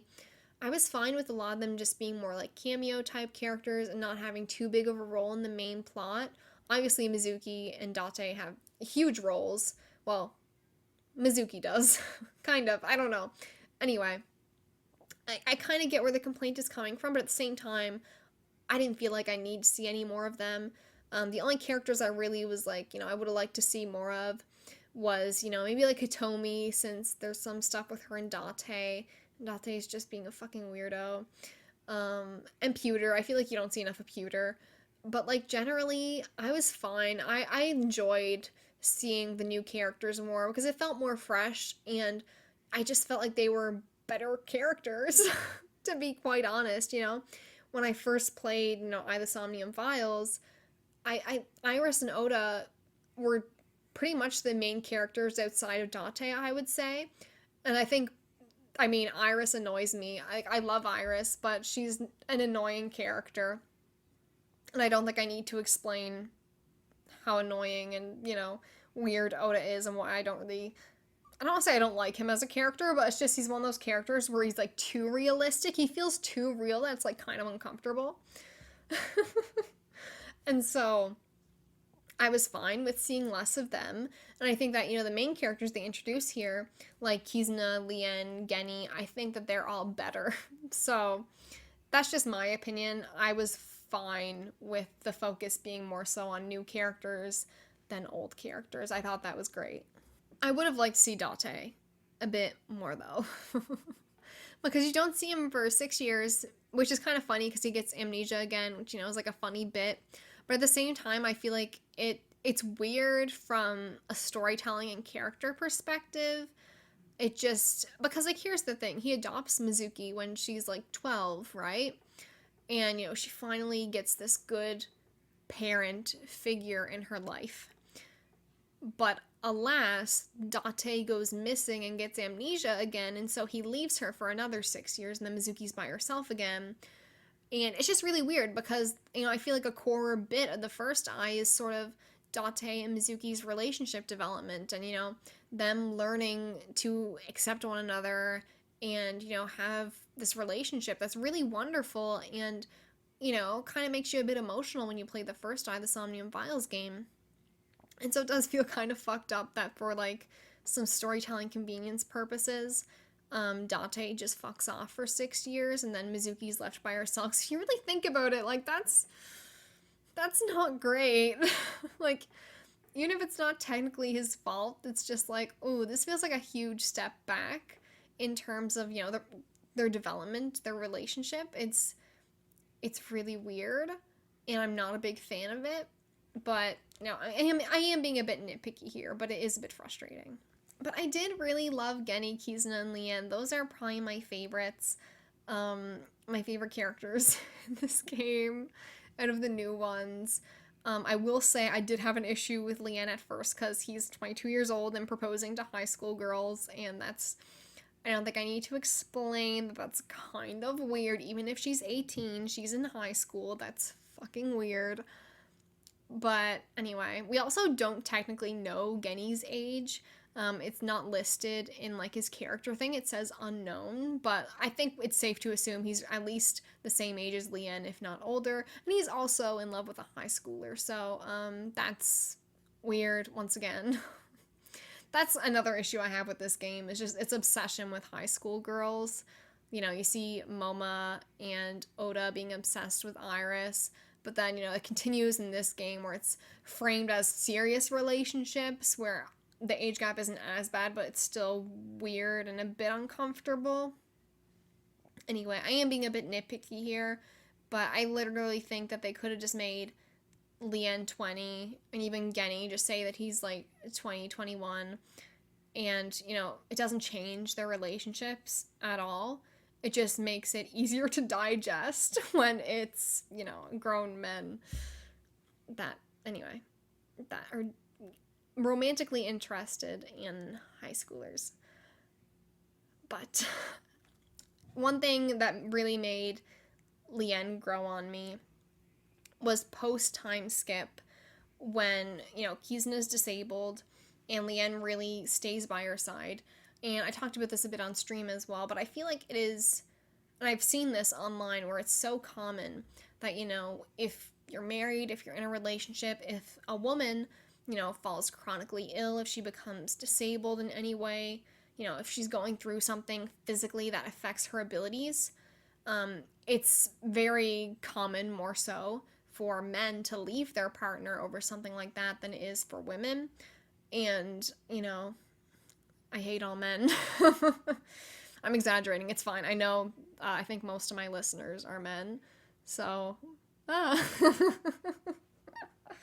know what I'm talking about. But, just generally speaking, a lot of men don't stick by their women partners when they go through something like that. And it really, I feel like it was really meaningful that Lien really stayed by her and that he, his feelings didn't change. I don't think he really saw it as a burden, even though Kizuna was like in her mind about that, about being a burden and, feeling like I'm never going to dance again, what am I worth if I'm not able to use my legs and all these things. It really sucked seeing her go through that, to be honest. I'm just like, like, it doesn't have to be that way. Like, you can love yourself and accept yourself with your disability, And so it really sucked seeing her go through that, but I feel like, Lien does help her with that when she gets towards the end game, and he helps her accept herself, and, they learn to coexist and be happy together, and it's actually really heartwarming. And, I didn't anticipate that at all. I thought I would just be uncomfortable by their relationship the entire time, but I really do like how it ended up going. It was heartwarming, at least for me personally. I don't know, some people might disagree, but I did like how it turned out where, it just feels good, And while we're talking about Kizuna, Half to the Whole, such a good song. It's a good follow-up to Invincible Rainbow Arrow, in my opinion. I think most people probably like Invincible Rainbow Arrow more, but I really like Half to the Whole. I love that song. It made me so happy every time I heard it, and that's the thing. Like, when I played the first the Somnium Files game, it wasn't until the very end that I liked Invincible Rainbow Arrow, because I remember it plays a few times in Iris's Somnium in the first game, and I was just, like, getting annoyed with it. I was really frustrated. But every time that Half to the Whole came on, I was just so excited and happy, because, like, Kizuna should, like, do her little dance. And there's also, like, a point towards the end where, Lien and Kizuna dance to it, where he's carrying her, and they're just dancing at Iowan, and that was, like, so wholesome and wonderful, because I think prior to that, after being disabled, she's like, I'm never gonna dance again, like, that was my dream. And it just very heartwarming seeing, them perform that song again 6 years later. And, Lien's carrying her and she's like moving her arms and stuff. And I loved it so much. And of course the finale number was wonderful. I really liked it. I thought it was great. I love musical numbers in video games. And, like, honestly, the whole finale was wild with the QTEs and action sequences. It was just, I talked about this earlier, but just good fan service in the best way possible. My favorite moment is definitely Kizuna with the Gatling gun saying, "Come and get it, motherfuckers." So iconic, so good. And they make you think that Ryuki is dead, but like I'm like, I know he's not dead. I know he's coming back for the final dance number, and I was correct. So that was good. I imagine if they just killed him there and there's just like no dramatics. It was just, you know. The other thing that I didn't want to mention in like the spoiler-free review that I'll mention here is that one thing I really liked about the QTEs in this game is that just sort of those scenes in general, the choreography of it all, everything that's going on. In the first game, when you get to the QTEs, it's pretty much just Date and some bad guys. It's pretty much just Date with his gun and his porno mags, and Aiba being like, shoot here. And that's essentially what it is. But I really like the QTEs in nirvanA Initiative because it's almost always like a cast of characters. Like, it'll be like Mizuki, Ryuki, Date, Lien, like Geni. There's a bunch of people there that are all fighting and working together. And to me, that's like so much more hype than just Date with his gun and a few bad guys. And so, like, it kind of goes back to that fan service thing, but I thought it was just so much more fun and enjoyable to watch and to play as well. So that was a lot of fun. And Lien has like a fucking keyblade. That was hilarious.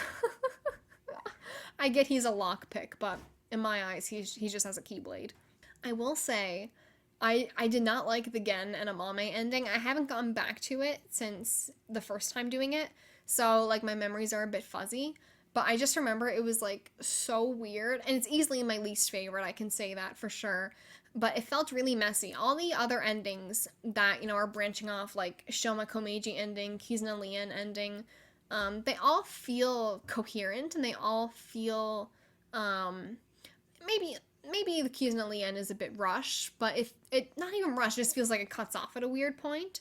But this one, the Genamame ending just feels rushed and weird and bad and, you know, really dramatic for no reason. It doesn't feel earned. And so, like, the end with Amame grabbing the gun and just being a dumb bitch, like that, at that point I started to dislike Amame. I was okay with her, but then at that point I started to dislike her because she like grabs the gun. It's like, what are you doing? This doesn't make any sense. And then Gen ends up dying. Gen was like one of my favorite characters, so I was just like, what the hell? Then he confesses his romantic feelings for Amame, even though up until that point they've been comparing their relationship to like a father-daughter, which like I never thought it was, but it is weird to make that comparison and then go back on it and be like, oh, I'm actually romantically interested. And anyway, it's just weird.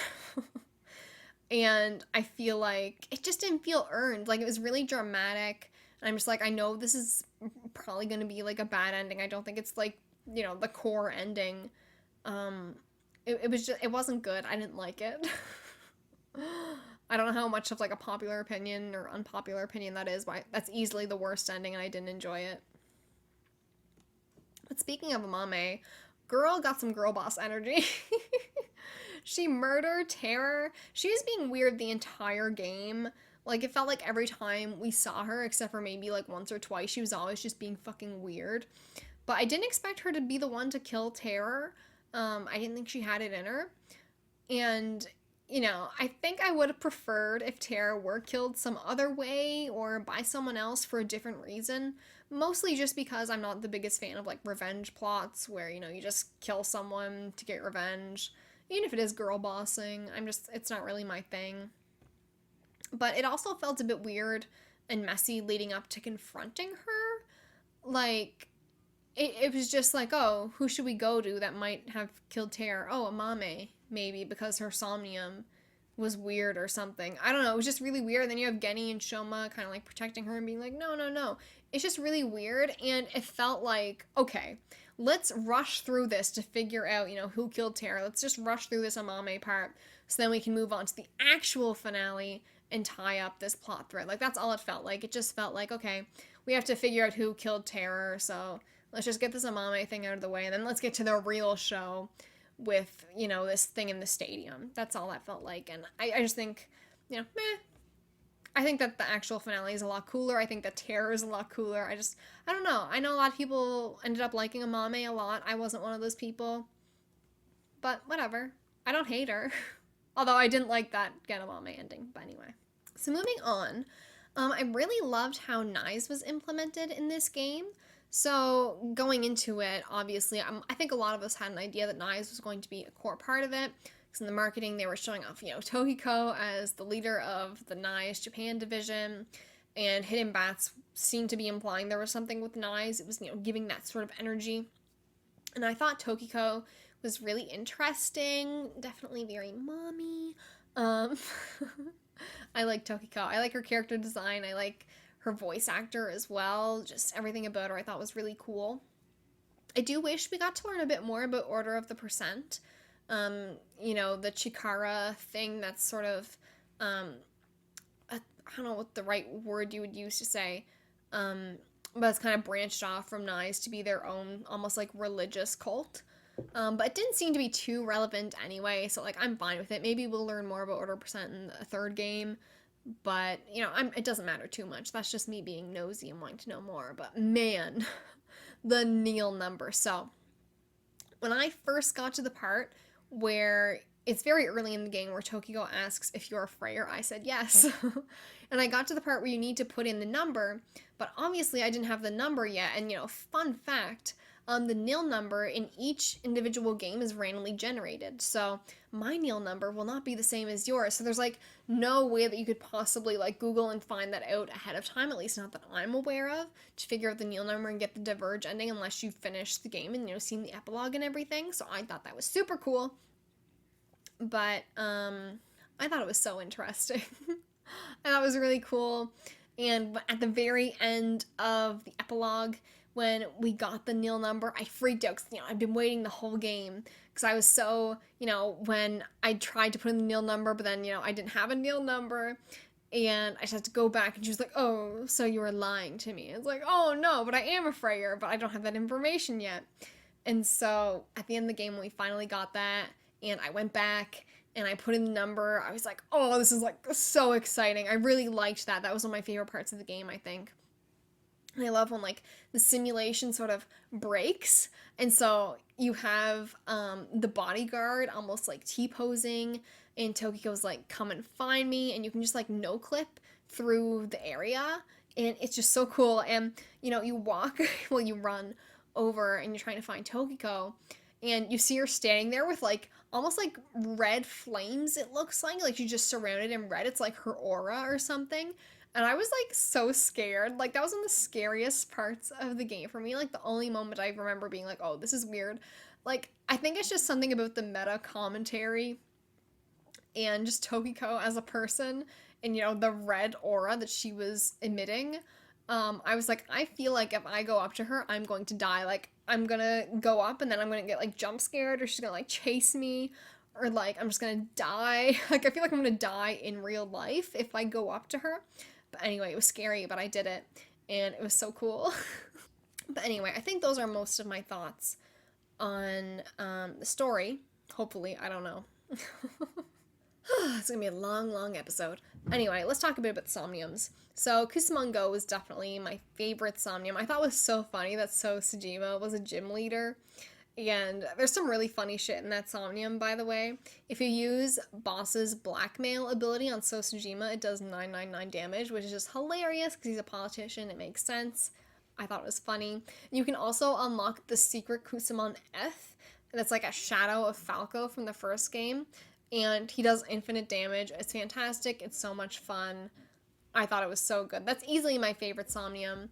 But I did also really like Genny's. I thought that the aesthetics of Tokiko's Somnium was pretty cool. What were some other ones? Chikara's Somnium wasn't like great, but I did like the music. And then Masked Woman's Somnium is another one of my favorites. The music that plays there is like fantastic, banger. Love that song. There's some good Somniums. Also, Lien's Somnium, music-wise, was really good as well. So, another thing I want to talk about is, I guess this is kind of going back to story already, but, like, not really. It's more so, anyway, let me just talk about it. There is so many, like, pro-LGBTQ plus and ally messages in this game that were truly so wonderful to hear, and it was, there's some one-off lines or file entries. There's a file entry about the LGBTQ plus community and, Tama and Boss have, some offhanded, like, pro-LGBTQ plus lines where, Boss says, like, oh, she's my daughter. She doesn't have any dangly bits down there, so unless she tells me otherwise. So it's, like, implying, like, trans rights. Like, if she did say that she was trans, like, Boss would accept her. It's stuff like that, which is offhand in there. And there are some LGBTQ plus characters. So, you have Pewter, Mama. Now we have Marco, even though that was just confirmed on Twitter. But, you do have some LGBTQ plus characters. It's also, like, heavily implied that Ryuki is fruity for Date, but, we'll see about that. But one thing that really meant a lot to me, and I kind of teared up on stream, I was, like, trying not to get emotional over it, was in the epilogue when Mizuki is at Marble with, Mama and Bibi. She gets this full-blown ally speech about how she'll, like, stand up and defend all minorities. And she makes a point of talking about, the LGBTQ plus community, disabled people, people of all races, people that face oppression, and how she'll just, like, beat the shit out of anyone that is, like, oppressing them. And, I've never played a game that had a character so explicitly state those things and take that strong of a stance towards, being an ally. I think there are a lot of games that have, pro-LGBTQ plus or messages or, just standing up against, like, oppression and minorities, all that stuff. There's a lot of games like that, make a point of saying that, but I've never seen it so explicitly stated in, using, like, the words that she does, and it was so good. And it also felt like a direct retaliation against some of the people that complained when the first iGame came out. So when AINI Somnium Files first came out, there's this part, I think they must have shown it off before release or, like, very early after the game had released, it had been online, where there's a line that Mizuki says in the first game, in Marble, where Date asks her, like, are you, like, scared of Mama or something? And Mizuki's like, no, like, I have no problem with, like, the LGBTQ plus community. The LGBTQ plus community is filled with wonderful, creative people. And, it's a very good line. It's an iconic line from the first game. But, of course, there are certain people on the internet that were like, oh, like, go woke, go broke, politics, and, putting up a fuss that a character said one line saying that, the LGBTQ plus community is good, actually. And so people made a fuss about it, unfortunately. And so this felt like, Team Zero Escape just really standing up and being like, you know what? Fuck you. We're gonna double down on this message regardless of what you say or think. And I think that is so cool because, I feel like a lot of people would back down and they would, dub themselves down in what they stand for. And so I think it's really meaningful. They were like, you know what? We love the LGBTQ plus community, and we love people of all races and disabled people, and we fucking hate oppressors, and we will beat the shit out of you. Like, it was just such a good moment, because, it's only one line in the first game that she really says, but this was, like, a full speech in nirvanA Initiative, and, like, I was genuinely tearing up when, I was seeing it. I was just like, this is, like, it's so silly, but it felt like it was so powerful, at least to me. I was just like, oh, I didn't expect this, and it was very wonderful. So thank you Team Zero Escape for doing your best. I definitely do think that, there are some things that Team Zero Escape could improve when it comes to LGBTQ plus representations, but you can see that they're trying, and that's something that I respect a lot. Like I said, it definitely could be better.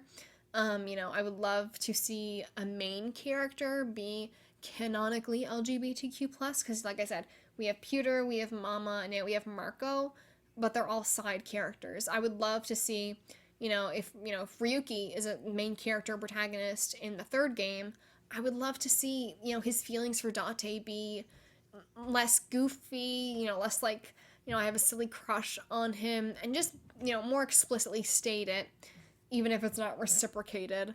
I do think that, we do need more main characters that are LGBTQ+, but I still feel like especially from games that are coming out of Japan, I feel like this is very, very good. Very good. And I hope that they continue, and I hope that it improves, and all that. I thought it was wonderful. And so I mentioned this earlier. Sorry, my notes are like all over the place, by the way. So sorry that this review is like, Spoilercast is like hella messy, but you'll keep track of it. You're having fun just listening to someone talk about either Somnium Files, nirvanA Initiative, because there's probably only going to be like a few podcasts that you will ever find about this game, because it is going to be very underappreciated and very underplayed for many years to come. So just enjoy listening to someone talk about it, because you never know when you're going to hear someone talk about nirvanA Initiative again. Anyway, I mentioned it earlier, but the music in this game is really good. So some tracks that really stood out to me. The song that plays when you're in the Nye's office with like Tokiko, it just has this aura to it where it's like do do do do. That was a terrible impression, but like, you know what I mean. No, I can't. You know what? Don't try and do this again. Anyway, it sounds really good. It's just very like atmospheric, and it really sets the tone. Like, it's just uneasy, and I really liked it. But my favorite track has to be Neurotic Inception. So this plays during Masked Woman's Somnium, where like Chikara is like green, and it's like, oh, it's a banger. It is a banger. It's my favorite song in the soundtrack. I can't get over how good it is. I think QWERTY said this in the Discord. It just scratches an itch in their brain, and that's exactly how I feel about it too. So let's talk about the possibility for another the Somnium Files game. So it seems like Uchikoshi may be hinting at a third game in the future. So as we all know, Uchikoshi is on twitter.com all the time. And in response to some fan questions just about nirvanA Initiative, he's been saying some things along the lines of third eye. And so he's not saying like I3, he's saying it like third eye, like, third eye, like that would be like, your third eye on your fucking head. Like, not as in third AI, but like third eyeball. You know what I mean? I can't think of a better way to explain this. THIRD space EYE, third eye. And he even linked a wiki page about the third eye to someone. So I'm not sure what direction they would take with a sequel, but personally I think they should directly follow up and lean more into the simulation theory stuff with Nye's and Freyr, kind of like how Adam was saying earlier, because I feel like there's a lot of possibilities here, and I don't think they should try and appeal to newcomers again, to be completely honest, even though I see why they do that. I think an I sequel would be more interesting if it does lean more into at least Freyr specifically as a character, because I feel like you could even say that in the first game there's some Freyr stuff where it's like the branching timelines, and even the simulation stuff that could be explained by stuff like that, but that haven't really paid off, and we haven't even really seen that much of a payoff in nirvanA Initiative when it comes to that. So I definitely think if they want to do a third one, they should just say fuck it, spoilers for the first game and the second game, and just go full out. I think that would be great. And I also want to see Tokiko be resurrected. Actually, there was one cool moment, because you don't know about the timelines at this point crossing over, but there's one point where you think that, Tokiko is dead when you're playing as Ryuki for the first time, because she dies pretty early on, but then that's obviously in the present, but you think it's 6 years ago.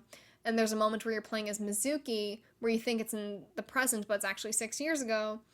And so, you think Tokiko's dead when you're playing as Mizuki, and you're in, I can't remember what they call it, but it's the area that was in the first game, and Tokiko shows up, and you're like, what the fuck, like, she actually resurrected herself, because you think she's dead when really she's alive at that point. But that was another really cool thing where I was like, but then, Diverge ending almost does imply that, maybe there's something going on with Tokiko, even though that is 6 years ago, I know. It feels really cool. I want to see Tokiko come back. I think that she is so cool, and just like the thematic stuff around Tokiko and Nye's and simulation theory, I think is really cool. So bring her back, bring all of that back if there is a third eye. And also, I want to see Marco. I want to see more of Marco if we get a third eye. There's so many possibilities. Okay. I I mean, I've said pretty much everything that was in my notes. I probably have more thoughts on this game. I definitely have more thoughts on this game, but I think I got the most important ones out there. Um, if you want to talk to me more about nirvanA Initiative, please. We have a Discord channel in a Discord like thread within that channel for Zero Escape and I, the Somnium Files. If you want to talk about it there, I'm also, you can DM me on Twitter. I love talking about this shit. Um, like I said, I'm still kind of forming my thoughts. I feel like, once I finish my playthrough of like the chronological order, maybe I'll have even more thoughts about this game. But man, it's really good and I really loved it. Like I said, I have issues with it, but overall it was such a good experience and I think that if they did do another game, it could be even better. It could also be worse, but I think it could be really better if they really doubled down on some Freyr stuff. And man, it was good. I hope you enjoyed listening to me just like scream about I, the Somnium Files nirvanA Initiative. I've been waiting to do this for a long time. It's been a long time coming, so I hope you enjoyed listening to this and maybe like fangirling with me.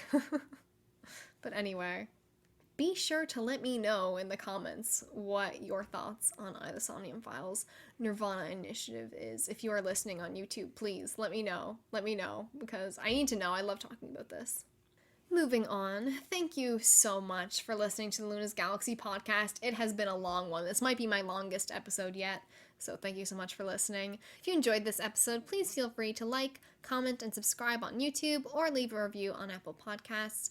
I'll be back on Tuesday, August 16th, the next episode where we'll be discussing who knows what. If you want to be a part of the Luna's Galaxy community, you can join our Discord server. Link is in the description. You can also keep up with me on Twitter, Instagram, or Twitch, where I'm at EmiLunaGames. I hope you all have a wonderful day, and I will see you next time. Bye bye.